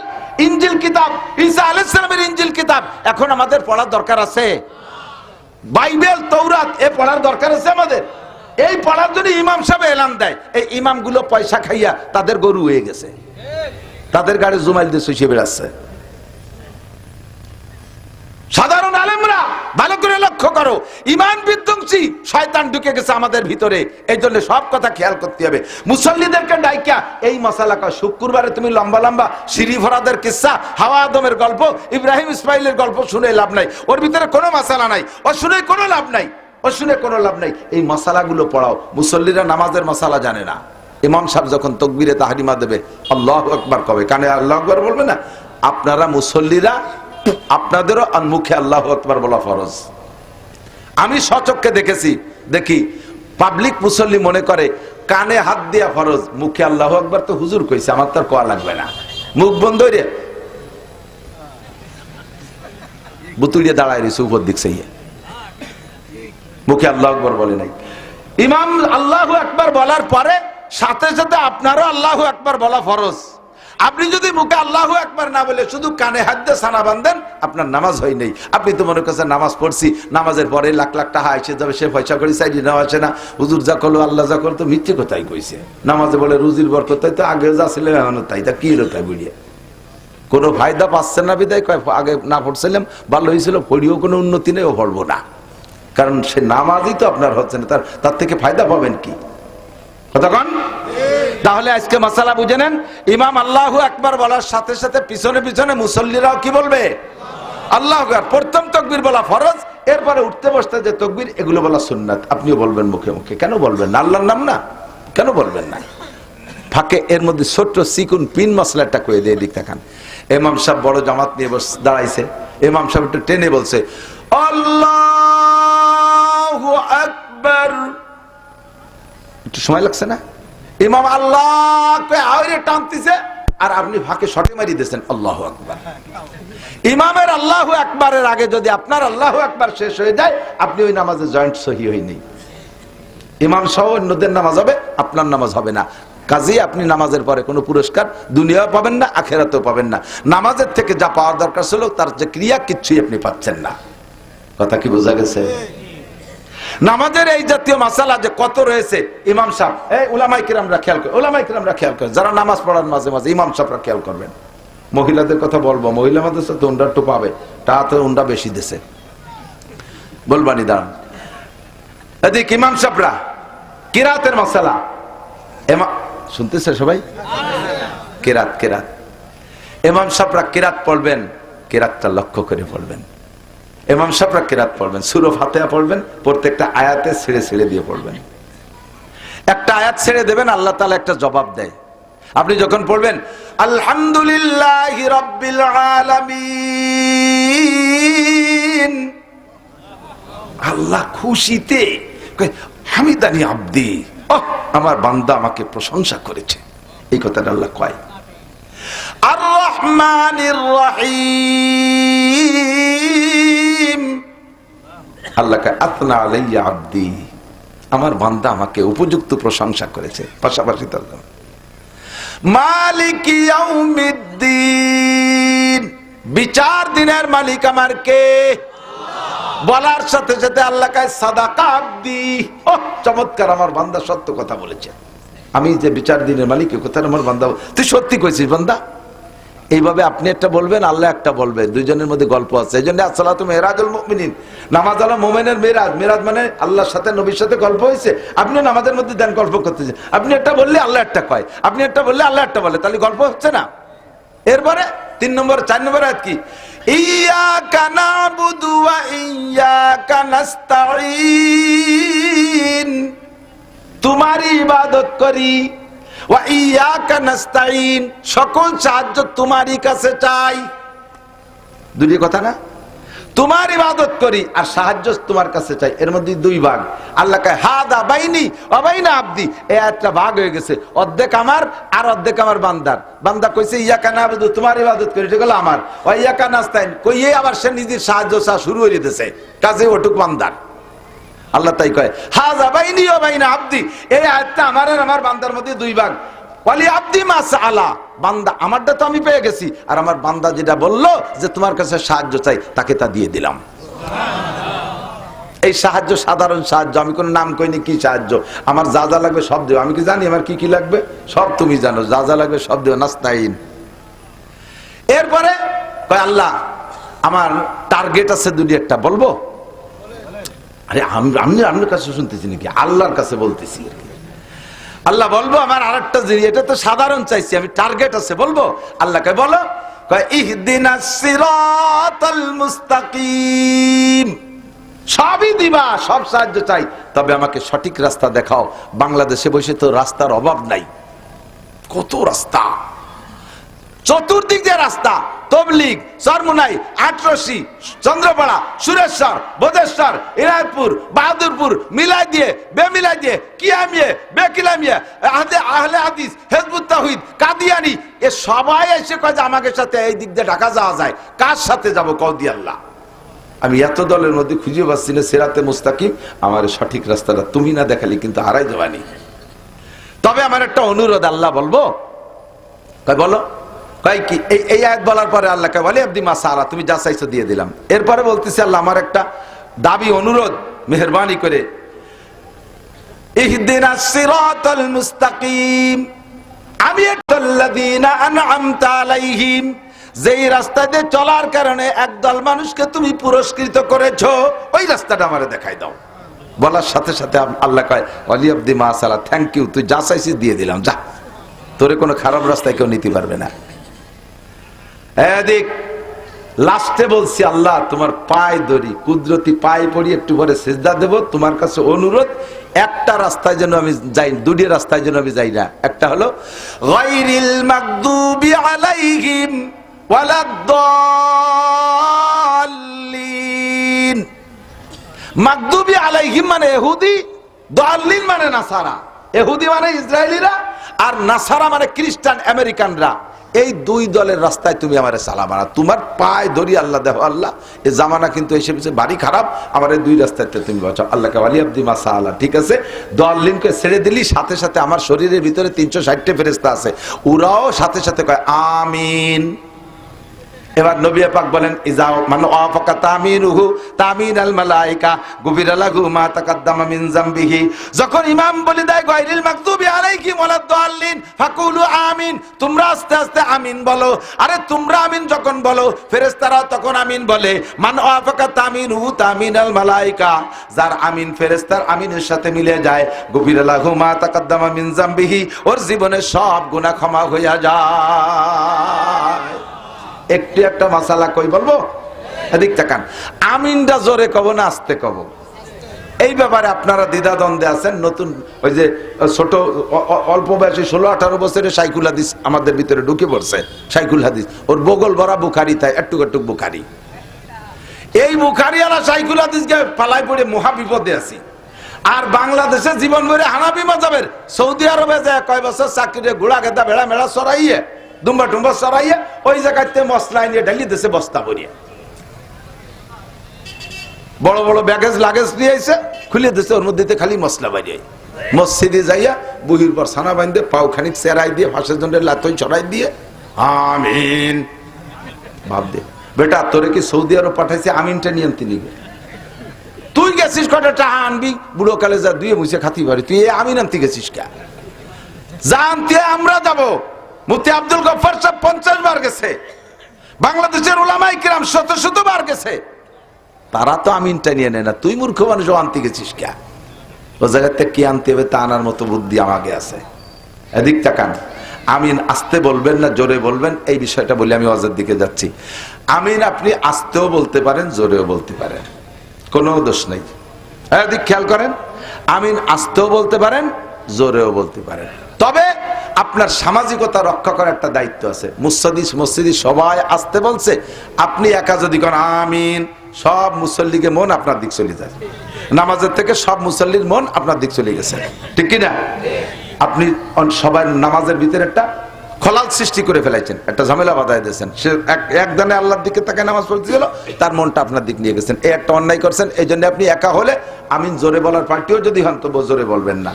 যারা জোরে বলে তারা জোরে বলাকে ওয়াজিব বলে না, জোরে বলাকে মুস্তাহাব বা সুন্নত বলে। তো একটা সুন্নত বা মুস্তাহাব আদায় করতে যত মুসল্লির ক্ষতি কেন করবেন? কাজে আপনি আস্তে বলবেন। 2 নম্বরে, যদি বলেন, আমি বলে দিছি কি জোরেও বলতে পারেন আস্তেও বলতে পারেন, ঠিক কিনা? আমি তাই বলছি না? এবার আপনি যদি বলেন যে জোরেই বলতে হবে, তাহলে আমি বলবো আস্তেই বলতে হবে। আপনি জোরে বলার কোনো দলিল দিতে পারবেন না, আমার জানা আছে। আপনি হাদিস পড়েন, আমি তো বুখারী শরীফ পড়াই, আমি জানি না কোরআনে কি আছে। আমি তিরমিজি শরীফ পড়াই, আমি জানি না কোন হাদিসে কি আছে, সব আমার জানা আছে। আপনি পারবেন না দলিল দিতে যে জোরে জোরে আমিন বলার হাদিস মাদ্দা বিয়া সাউতাহু, এর বেশি কইতে পারবেন না, ওর তরজমা আমরা জানি। তবে আমি আস্তে বলার দলিল দিতে পারবো। খেয়াল করেন, হুজুর বলছেন যার আমিন ফেরেশতাদের আমিনের সাথে মিলে যাবে তার গুনাহ মাফ। তাহলে ফেরেশতাদের আমিনের সাথে আমার আমিন মিলাতে হবে না? ফেরেশতার আমিনের সাথে আমার আমিন মিলানোর 2টা দিক, একটা হলো টাইমের মিল আর একটা হলো শব্দের মিল। তো টাইমের মিলটা মিলছে, তাহলে কখন? ইমাম যখন ওলা দলিন করে ছেড়ে দেয় তখন ফেরেশতারা আমিন বলে, আমরা আমিন বলি, একই টাইমের মিল হলো। এবার আরেকটা মিল হতে হবে আওয়াজের মিল। তো ফেরেশতাদের আওয়াজ কি আমিন কোনোদিন কানে শুনছেন? তা আপনি জোরে কোন কে? ফেরেশতারা কইলো আস্তে, আপনি কইলেন জোরে, তাহলে অর্ধেকে মিললো আর অর্ধেকে মিললো না। টাইমই মিলছে আওয়াজে, তাহলে গুনাহ অর্ধেক থেকে যাবে। আর যদি পুরো মাফ করাইতে চান তাহলে টাইমও যেমন মিলেবেন আওয়াজও এরকম মিলেবেন। ফেরেশতারা আস্তে কইছে, আমিও আস্তে বলবো। কতক্ষণ ফেরেশতারা জোরে কলো না আস্তে কলো, তা বুঝলাম কি রে? তা বুঝলাম কি রে মানে কানে না শুনলি তো আস্তে কইছে, আমি শুনি নাই বিদায় আস্তে। আর কি দলিল লাগে? ঠিক কি ঠিক না? কাজে আমিন হবে আস্তে। এবার আসেন মশলা, এ কথা তো মনে আছে। একা একাও যদি নামাজ পড়েন ফিস ফিস করে কিরাতে, আমার বাবারা ভাইরা এদিক লক্ষ্য করেন, আপনি একা একাও নামাজ পড়লে সূরা ফাতিহাটা এইভাবে ছেড়ে ছেড়ে দিয়ে পড়বেন, তাহলে আল্লাহ পাক ফাঁকে একটা জবাব দিতে পারে। আর আপনি এক নিঃশেষে মারিয়ে দিয়েছেন আলহামদুলিল্লাহ রাব্বিল আলামিন রহমানির রহিম মালিকি ইয়াউমিদ্দিন ইয়াকাম দাইয়াকান নাস্তাইন গায়রিল মাগদুবি হঠাৎ দলিন। আল্লাহকে আমি যেটুকু তা কোনে কও, তুই তো যা চাইছ তা দিতে দিয়ারই সময় পেলাম না। হঠাৎ দলিন করতে যে হঠাৎ দলিন কে বেলাই যা দেব তা দিয়ারই তো সময় পেলাম না, তুই কি চালি কদি দেই। তাহলে আমি তো সূরা ফাতিহা সবচেয়ে বড় মুনাজাত, সবচেয়ে বড় মুনাজাত কি? তাই আল্লাহর কাছে বললাম আল্লাহ দেওয়ার জন্য রেডি, আমি নিতে সুযোগ নেই না। আল্লাহরে দিতে শুধু। তাহলে আজকে থেকে কিরাত এভাবে কেটে কেটে বলবো, ঠিক আছে না? তাড়াতাড়ি বলেন, সময় কম। আলহামদুলিল্লাহ রাব্বিল আলামিন আর রহমানির রহিম মালিক ইয়াউমিদ্দিন ইয়্যাকা না'বুদু ওয়া ইয়্যাকা নাস্তাঈন ইহদিনাস সিরাতাল মুস্তাকিম। পরিমাণ মতো হালকা হালকা টান দিয়ে শুদ্ধ মাখরাজ সহ শুদ্ধ আপনি খসাটে কাটে পড়েন, তবু আয়াতগুলো শ্বাসে শ্বাসে ছেড়ে দিয়ে পড়েন। তবে এক নিঃশ্বাসে ছেড়ে দিয়ে দুই আয়াত পড়বেন না, ছাড়িয়ে দেবেন তো নিঃশ্বাসও ছাড়তে হবে, নইলে আবার সই হবে না। এক মাসালা, দুই এদিক তাকান। এরপরে সূরা ফাতিহার পরে কিরাত পড়বেন। এই কিরাতের মাসালা উলামায়ে কিরাম সবাই খেয়াল করবেন, মা বোনরাও খেয়াল করবেন। আপনি পাবলিকরা বিশেষ করে যদি মাঝখান দিয়ে খোঁজ কাবলা একটু কোরআন শরীফ মুখস্থ থাকে, সেইটুক নামাজের মধ্যে পড়ার জন্য দিল কান্দি ওঠে। সেটুকির সাথে পরের রেখাতের সাথে মিল আছে কিনা আপনার দেখতে হবে, ইমামতি শিখতে হবে।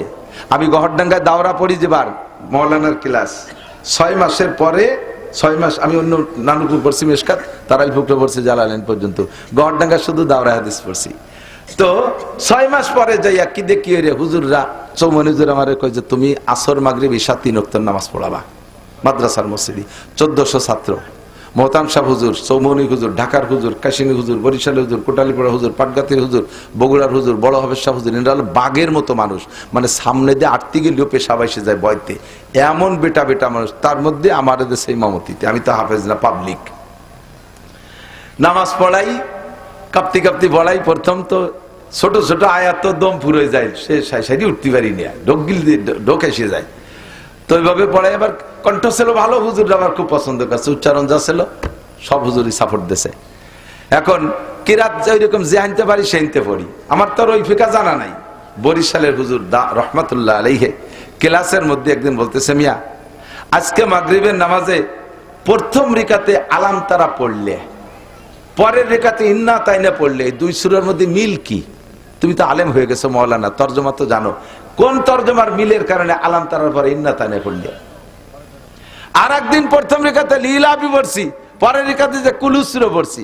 কামিয়া প্রথম রেখাতে লিলাফি পড়ে পরের রেখাতে কুলু পড়লে দুই সূরার মধ্যে মিল কি? তুমি পাবলিকই পড়ে ভুল পড়ে বা যা করে যেটুক পড়ে, আল্লাহ সুযোগ দিয়েছে ফাকরা মা তায়াসসারা মিনাল কুরআন, যে কোনো জায়গাতে পড়লে নামাজ হবে। তো তুমি আলেম হয়ে এরকম গলমিল পড়ো কে? দুই কিরাত দুই রেখাতে পড়বা, আগের রেখাতে যে কিরাত পড়বে পরের রেখাতে সেই দুই কিরাতের মধ্যে তরজমাগত দিক দিয়ে, নাজেলের দিক দিয়ে, অবতরণের দিক দিয়ে, মাসালার দিক দিয়ে মিল হতে হবে। বুঝতেছেন আপনারা নাকি আমি কি করতেছি তা আল্লাহ জানে? আমি কি বুঝাচ্ছি? একটু টের পাচ্ছেন সবাই? কি আর একটু আগুন তাহলে আরো ভালো বুঝতে পারবেন। এখন আমি বললাম যে হুজুর মিল টিলির তো কোনো চিন্তা করি না। কাজে বেটা এদিক প্রথম রেখাতে যদি তুমি আলাম তারা পড়ো, তাহলে অবশ্যই দ্বিতীয় রেখাতে লিলাফি পড়বা। না পড়লে নামাজ হবে না তা না, আবার উল্টো বুঝতে না যেন নামাজ হয়ে যাবে। কিন্তু একজন দুইটা কিরাতের ভিতরে যে মিল আছে, মিলটা তুমি নষ্ট করবা কা? যে তরজমা বোঝে তার ভিতরে খুব জ্বালা লাগে। আলাম তারা সূরার ভিতরে কি আসছে তরজমা শুনে, আলাম তারা কাইফা ফাআলা রাব্বুকা বিআসহাবিল ফিল। হে নবী আপনি কি দেখেন নাই আপনার রব আপনার আল্লাহ হস্তি বাহিনীর সাথে কি আচরণ করেছে? আব্রাহা ছিল কি বলে, আব্রাহা বাদশা কাবা ঘরকে ধ্বংস করার জন্য নবিয়া পাক দুনিয়া আসার আগেই নবিয়া পাকের চাচা দাদা যান খাজা আব্দুল মুত্তালেব হুজুরের দাদা, তার জিম্মায় ছিল কাবার চাবি। কুরাইশদের জিম্মায় কাবা ঘরের রক্ষণাবেক্ষণের দায়িত্ব ছিল। সে সময় নবীও দুনিয়া আসে নাই, আর মুসলমানদের তো কোনো গন্ধই নাই। কিন্তু কাবা ঘর সেই আগের থেকেই সম্মানী। কাবা ঘরের জিম্মাদারি ছিল কুরাইশদের কাছে। কাদের কাছে? কুরাইশদের কাছে। এই কুরাইশদের হাত থেকে কাবা ঘরকে ধ্বংস করে দিয়ে আব্রাহা তার এলাকায় কাবা বানাবে বলে সিদ্ধান্ত নিয়ে হাতি বাহিনী নিয়ে আসছে। আল্লাহ কয় ওয়া আরসালা আলাইহিম তায়রান আবাবিল, আমি উড়ন্ত পাখি এক ঝাঁক পাঠাই দিয়া, ওয়া আরসালা আলাইহিম তায়রান আবাবিল পাখি পাঠাই দিয়েছি, তার মিহিম বিহিজারাতিম মিন সিজিল, ছোট ছোট পাথর মারছি, পাথরগুলো অ্যাটম বোমার মতো কাজ করছে। ফাজআলাকুম কাসফিম মাকুল, তাদেরকে বানাই দিছি এমন হাতি সহ, কেমন যেন খাওয়া ধান, গাছ বা ধানের ভিতরে যদি গরু ছেড়ে দেন খাইয়ে পাড়ায় যেমন নষ্ট করে ফেলে, এই হস্তি বাহিনীকে তার বাহিনী সহ শেষ করে দিছি। এই যেন সূরা আলাম তারা। এমন কয় যে এই বলছেন কথা বলছেন। তা এবার আল্লাহ কয় এই ঘটনাটা ঘটালাম কেন? এই হাতি বাহিনীর আর আব্রাহা বাহিনীকে ধ্বংস করলাম কেন? এ সময় তো কোনো নবীও নাই, রসুলও নাই। লি ইলাফি কুরাইশ, এই কাজটা করছি হলো কুরাইশকে খুশি করার জন্য। এবার কি টের পাইছেন? তাহলে আলাম তারার ঘটনাটা ঘটাইছে কেন, সেই কেনটা বলতেছে লীলাভির ভিতরে।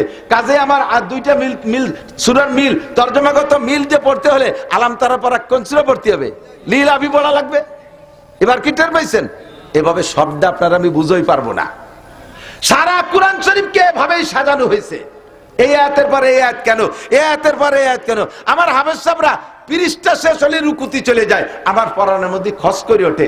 পরের পৃষ্ঠায় দুটি আয়াত রয়ে গেছে, একটা আয়াত রয়ে গেছে, ওই আয়াতটা যদি এই রুকুর মধ্যে পড়ে ফেলে তাহলে পূর্ণ একটা আলোচনা কমপ্লিট হয়ে যায়। একেবারে লাস্টে বাধাই থুয়ে যায় এই যে জাহান্নামের কোনায় চলে গেছে, পট করে তওবা করে জান্নাতে চলে গেছে, সেইটুক না কইয়া জাহান্নামের কোনায় নিয়ে রুকুতি চলে যায়। কিরম যে লাগে, বিশাল খারাপ লাগে। আলাম নাশরাহ লাকা সূরা যদি প্রথম রেখাতে পড়েন, পরের রেখাতে ওয়া 3 পড়লে পড়তে পারেন, তবে পরের রেখাতে ইজাজা পড়লে তরজমার ভিতরে খুব মিল হয়। প্রথম রেখাতে যদি ওয়াইলুল্লি পড়েন তাহলে দ্বিতীয় রেখাতে আলাম তারা পড়েন না, দ্বিতীয় রেখাতে আরাইতাল্লাজি পড়েন, তরজমার মিল আছে। কোন দিক দিয়ে? ওয়াইলুল্লি কুল্লি হুমাজাতিল লুমাজা, এই জায়গা হুমাজা লুমাজার জন্য ওয়াইলের খবর আছে, আরাইতাল্লাজির মধ্যে ওয়াইল আছে। হ্যাঁ, ফাওয়াইলুল মুসাল্লিন, ওয়াইলুল মুসাল্লিন, ওই মুসাল্লিদের জন্য ওয়াইল। আল্লাযীনা হুম আন সালাতিহিম সাহুন, ওয়াইলে ওয়াইলে মিল আছে। প্রথম রেখাতে যদি ওয়াদুহা পড়েন তাহলে দ্বিতীয় রেখাতে অবশ্যই আলাম নাশরাহ লাকা পড়েন, কারণ ওয়াদুহার মধ্যে আল্লাহ পাক নবীকে সম্বোধন করে কথা বলতেছে। ওয়াদুহা ওয়াল লাইলি ইজা সাজা মা ওয়াদ্দাআকা, কা মানে হে নবী আপনি, মা ওয়াদ্দাআকা রাব্বুকা ওয়া মা ক্বালা ওয়ালাল আখিরাতু খায়রুল লাকা মিনাল উলা, যত কা আছে সব কা মানে হে নবী তুমি। আলাম নাশরাহ লাকার মধ্যে যান, আলাম নাশরাহ লাকা এ কা মানে নবী, আলাম নাশরাহ লাকা সদরাক ওয়া ওয়াদানা আনকা বিজরাক, যত কা আছে সব কার মানে হলো নবী। আলাম দোহার মধ্যে নবীকে সম্বোধন করে আল্লাহ বলেছেন, আলাম নাশরাহ লাকার মধ্যে বলেছেন।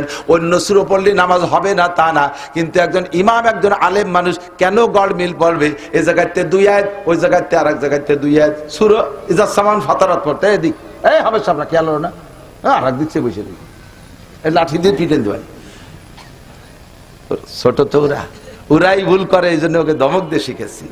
নামাজের ভিতরে পড়ে প্রথম পড়ে ইজা সামান ফাতারাত সূরা পড়ো তো, প্রথম পৃষ্ঠার মধ্যে হাফেজ আছে না, এনে প্রথম পৃষ্ঠায় 2 লাইন গেছে না। ইজা সামান শুরু হয়েছে কোন জায়গাতে? ইজা সামাউন ফাতারাত ওয়া ইদা, কোরআন শরীফ আছে না, খুলে দেন।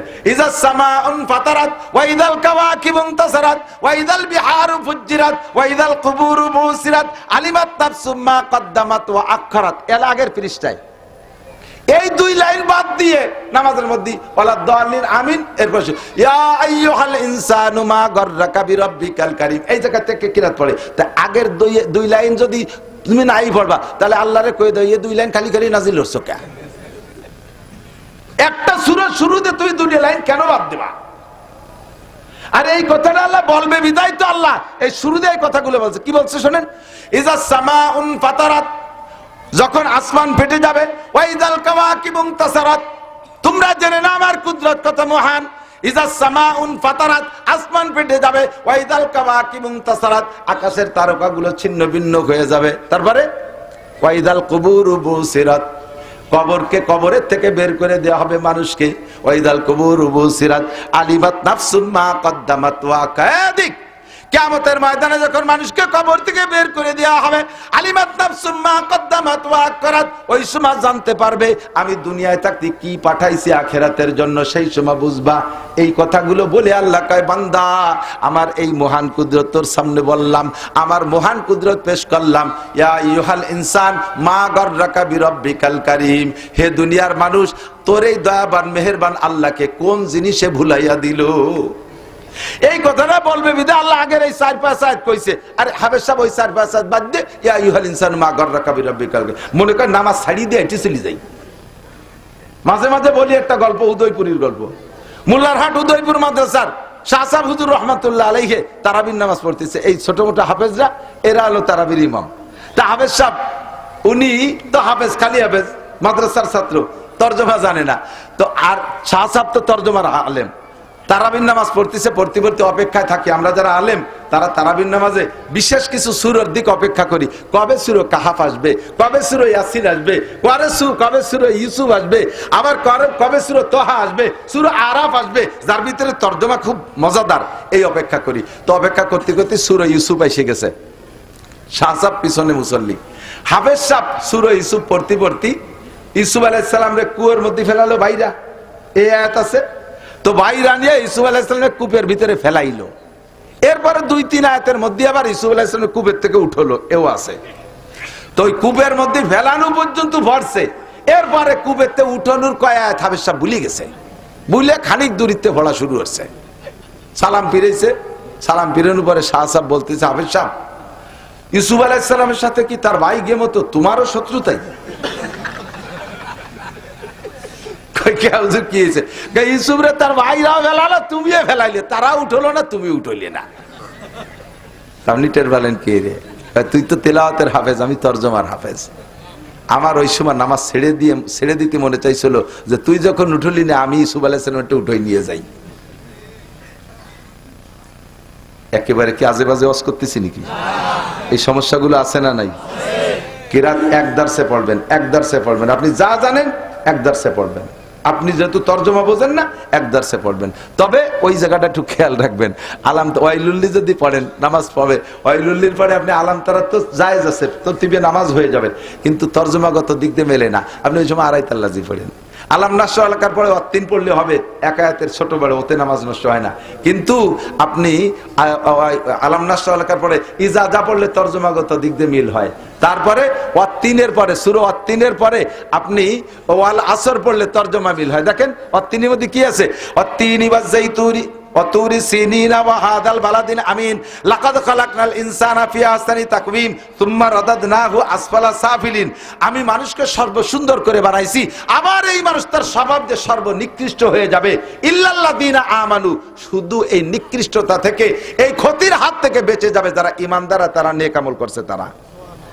এবার জানো ওয়াল আসরের মধ্যে ওয়াল আসরি ইন্নাল ইনসানা লাফি খুসর, আল্লাহকে আমি সময়ের কসম খেয়ে বলি সব মানুষ ক্ষতির ভিতরে। ইল্লাল্লাযিনা আমানু ওয়া আমিলুস সালিহাত, মিল আছে না নাই? আহা, বুঝতে পারলাম না রে পাবলিক। যদি তরজমা বুঝতেন কোরআনের, তাহলে লম্বা লম্বা তারাবি কোন মসজিদে সুরো তারাবি পড়তে চাইতেন না। যদি তরজমা বুঝতেন, খতম তারাবি 30 পারা কোরআন শরীফ হাফেজ সাহেবরা পড়বে, আর পিছন থেকে আমি তরজমার মজা নেব, আমি তরজমার মজা নেব, পুরো 30 পারা কোরআনের মজা। আমি রমজানে কোথাও যাই না, আমার ছাত্ররা আমার মসজিদে তারাবি পড়ায়, আমি বলি এমন ভাবে পড়বি যেন আমি বুঝতে পারি, পাগলা পাগলি করবি তো টাকা দেবো না শেষে। আমার মাদ্রাসার মসজিদে তারাবি পড়ায় 3 জন, 1 টাকাও মাদ্রাসার কোনো মহল্লা নাই, 1 টাকাও মহল্লার থেকে আসে না। তা 3 জনে আমি 60,000 টাকা দিয়ে দেয়, আমার টাকা দিয়ে দেয়। তা আমি 60,000 টাকা দেবো আর আমি কোরআন বুঝবো না, তোরে পড়াতে দেবো না, আমারে বুঝোই পড়াতে হবে, পাতলা পাতলা করে সুন্দর করে, মজা লাগে। কথা কি বুঝে আসছে আপনাদের? আবার আর একটা মশালা বলি, কি হলো সময় দিয়েছ, আমি হলো 7:15 মতো কথা কব, নিজেরা চালাকি করে কথা করছে, নাড়া চালা দিচ্ছে না। আমার হলো শরীর ভীষণ খারাপ, আমি তো এত করবো না, 15 মিনিটের রস ফেরত দাও। আর একটা মশালা বলি, এদিক তাকান মা বোনরা, মহিলারা খেয়াল রাখবেন,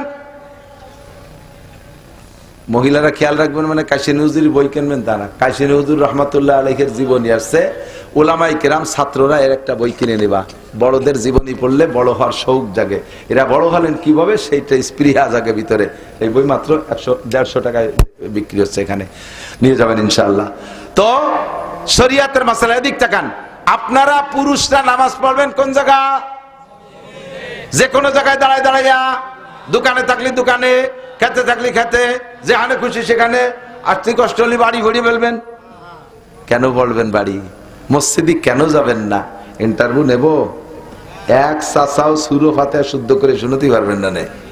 আমি জানি মাস্টার হন আর ডাক্তার হন, ইংরেজি ভালো বলতে পারেন, বাংলা আমার সাথে 1000 গুণ রবি ঠাউরে ফেল করা দিতে পারেন, কিন্তু আরবির কাছে গেলে সব চাচার প্যারালাইসিস শুরু হয়ে যাবে, আমি ভালো করে জানি। আর নামাজ ভাঙ্গার কারণ 19টে, তার ভিতরে একটা হলো নামাজে অশুদ্ধ পড়া। অশুদ্ধ পড়লে নামাজ হয় না। কেমন হয় না? এদিক তাকান, বুঝতে হবে, হয় না খালি শুনলেই হবে না।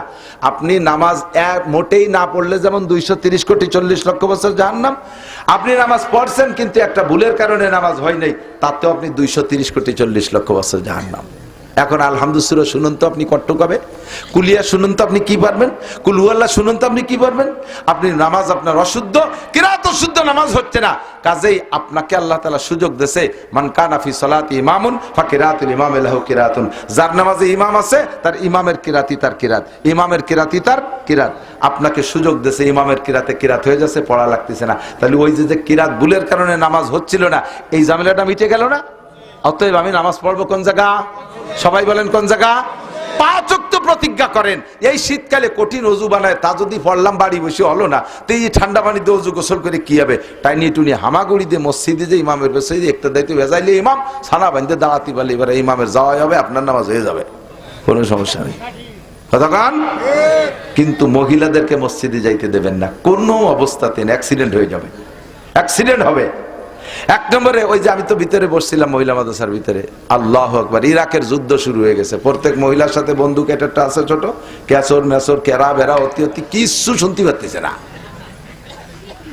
কিচ্ছু শুনতে পারতেছে না। এটা কান্দি ওটা উঠে আইসে দেয়, ওটা আগে দেয়, ওটা মুতিয়ে দেয়, এ সাবা সব করতে করতে শেষ কোন হুজুর কোন নামাজ করলে তাতে টের পেলাম না। তুমি আইছো কি ঘাস কাটতি? মহিলারা যে জায়গা যাবে তাদেরকে আল্লাহ তাআলা এই ঝামেলা রাখছে, খেফাস সিনে মূলত ঘটনা তাই।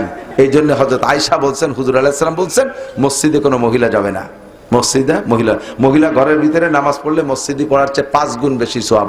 নিউ আহলে হাদিস পাল্টি আয়েশা মহিলাদেরকে ঈদের নামাজ, মহিলাদেরকে জুমার নামাজ, মহিলাদেরকে জানাজার নামাজ, এই সব জায়গা নেওয়ার চেষ্টা করতেছে। তার মানে ইবাদতের মাধ্যমে একটা অ্যাক্সিডেন্ট ঘটানোর চেষ্টা করতেছে। কতক্ষণ না কেন? সাবধান। এখন মহিলারা মসজিদে যাইতে পারবে না, কিন্তু কিরাত তো আমাগেও যে অবস্থা তাগেও সেই অবস্থা, তাহলে তাগেও তো নামাজ হচ্ছে না। কি উপায়? এই উপায় বলবো, শেষ ফিনিশিং। বয়স নাই, পুরুষ মাদ্রাসায়, আপনারা পুরুষরা মাদ্রাসায় যেতে পারবেন। আমি সেদিনকে কোন মাদ্রাসায় জন্য আমি পাগড়ি দিছি, মৌলানার পাগড়ি দিছি, প্রায় 80-85 বছর এক বুড়োরে। উনি মাস্টারের থেকে রিটায়ার্ড হইয়া, প্রাইমারি মাস্টার থেকে রিটায়ার্ড করে মাদ্রাসায় ভর্তি হইয়া মৌলানা হইয়া এবার আমার হাতে পাগড়ি দিয়েছে। আর লক্ষ্মী ভাষা তো মেলা দিন আগে একবার দিছি, আর কালকেও যাকে দিছি ওরা সময় মতোই পড়ছে, কিন্তু অরিজিনালি এই নগদে ফারেক হয়েছে মৌলানা। আর আমার লক্ষ্মী ভাষায় মাঝে মাঝে বুড়ো বুড়ো 2-1টা মৌলানা হয়। তাহলে পড়ালেখার কোনো বয়স নেই। বাকি মহিলা মাদ্রাসার ভিতরে সুন্দর ব্যবস্থা, আপনাদের মেয়েদেরকে পড়ান, কোরআন শরীফটা শুদ্ধ করে পড়ান। আদর্শ সন্তান। আমার কে যেন বলতেছিল, আব্বা মার খেদমতে রস করেন। নো, আব্বা মার খেদমতে রস করতে পারবো না। আমার আব্বা মার খেদমত আমি করি, আমারে তো রস করা লাগে না, কারণ আমি দেখছি আমার আব্বা মা আমার দাদা দাদিরে খেদমত করছে, আমি সেখান থেকে প্রশিক্ষণ নিয়ে আসছি। সেই অভ্যাসে আমি আমার আব্বা মারে খেদমত করি। আবার আমার সন্তানরা দেখতেছে আমি বাড়ি যাই টাকা নিয়ে, আমার মাকে টাকা দিতে হলে আমার ছেলে মেয়েকে দিয়ে এই তো দাদুরে এই টাকাটা দিয়ে, সে তার দাদুরে দিয়ে আসতেছে টাকা। এর ভিতরে আমি প্র্যাকটিস করাচ্ছি যে আমি একদিন বুড়ো হব, তুই ওইভাবে দিস। কতক্ষণ? এই প্র্যাকটিসটা তো আপনি করার নাই। তো এখন এই বুড়ো কালে এসে ছেলে মেয়ের রস করে কি হবে? মাঝে মাঝে বলি, একটা মেহগনি সারা এতটুকু কাজ করে লাগাইছেন, লাগানোর সময় গাছের গোড়া আপনার বাড়ির মধ্যে কুজলো মেরে ভাসের বাড়ির দিকে মাথায় দিয়ে লাগাইছেন। 30 বছর পরে গাছ এত মোটা হয়ে গেছে, সে পরের বাড়ির উঠোন ভরিয়ে মাথা। এখন আপনি সেই বাড়ির জায়গা কিনে বিল্ডিং একটা জুড়িয়ে দিয়েছেন, গাছটা বড় সুন্দর, কাটতি মনে চাচ্ছে না, বিল্ডিং এর ছাদে ঠেয়ে গেছে। এখন কি পুরো নওহাটার সব মানুষকে ডেকে নিয়েছেন, আয় আমার গাছটা ঠেলে সোজা দিয়ে আমার ছাদে বাইতে যাচ্ছে। তো পুরো গ্রামের সবাই নিয়ে কাশি বান্দের গাড় বাঁধাইয়ে পেলা বাঁধাই ঠেলবেন, আর সরমুনার পিসাব আর চন্ডীবদ্দির পিসাব রেখে দোয়া মোনাজাতে জালাল খতম পড়ায় লাগাই দিচ্ছেন। হুজুর মোনাজাত করতে থাকেন, আমরা ঠেলতে থাই। ও হুজুরও কাইতে যাবে, তোমরাও কাইতে হবে, গাছ সোজা হবে না। কতক্ষণ না কে? জন্মের সময় যার বিসমিল্লাতে ভুল, ও ছেলে নবীর সরা করে না কবুল। ছোটবেলায় কোরআন পড়াও নাই, নামাজ পড়াও নাই, সে সময় তালিম দেও নাই। আল্লাহ দে ছোট মেয়েকে ছোট মনে করিয়ে 7, 8, 10 বছর 15 বছর পর্যন্ত বাপের কাছে মাইয়ে ছোট স্কিন টাইট পাজামা পরাইয়া, হাফ প্যান্ট পরাইয়া, তার একটা টেপ গাই দিয়ে বাপে হাত ধরিয়ে নিয়ে ঘুরে বেড়াইছে, ছোট মাইয়ে খুকি। আর এখন সেটা মা হয়ে গেছে, এখন তার সেই স্বভাব পাল্টানো বড় কঠিন। ছেলেরা ছোটবেলায় হাফ প্যান্ট পরাইছো, পাছা বের করা প্যান্ট পরাইছো, ইংলিশ প্যান্ট পরাইছো, তার এই কুত্তো কাটিং চুল কাটাইছো, বান্দর কাটিং চুল কাটাইছো, ওই অবস্থায় সে বড় হইছে। এখন সে মদ গাঁজা এবা ফ্যান্সি ডিলের মধ্যে ঢুকে গেছে, সময় মতো তার ঠেকাও নাই, কোরআন শিক্ষা দেওয়া নাই। এখন অসময় এসে যখন তোমার গাড়ির উপরে রাম দাও দৈরে গাজার টাকা দে, সেই সময় আমার ডেহে নিয়েছো, হুজুর একটা জালাল খতম পড়ায় একটু ভালো বানাই দেন। কোনো খতমে কাজ হবে না। কতক্ষণ? এই সন্তানকে ভালো বানাইতে হলে আদর্শ মা লাগবে। মা হলো প্রথম উস্তাদ। ভাষা শেখে কার কাছ থেকে? মার কাছ থেকে। যার কারণে ভাষার নাম মাতৃভাষা, ঠিক না? আর জমিকে মায়ের মতো ভালোবাসতে হবে, নিজের বসত বাড়িকে। এজন্য ভিটার নাম মাতৃভূমি। বসবাস করে বাপের বাড়ি, অথচ বাড়ির নাম কি? মাতৃভূমি। মায়ের মতো জমিকে বাড়িকে ভালোবাসো, আর ভাষা শেখো মায়ের কাছ থেকে। সব সন্তানরা মায়ের কাছ থেকে। বাপ তো জন্ম দিয়ে সৌদি আরব চলে গেছে, মা বাড়ি বসে বসে ভাষা শিখায়।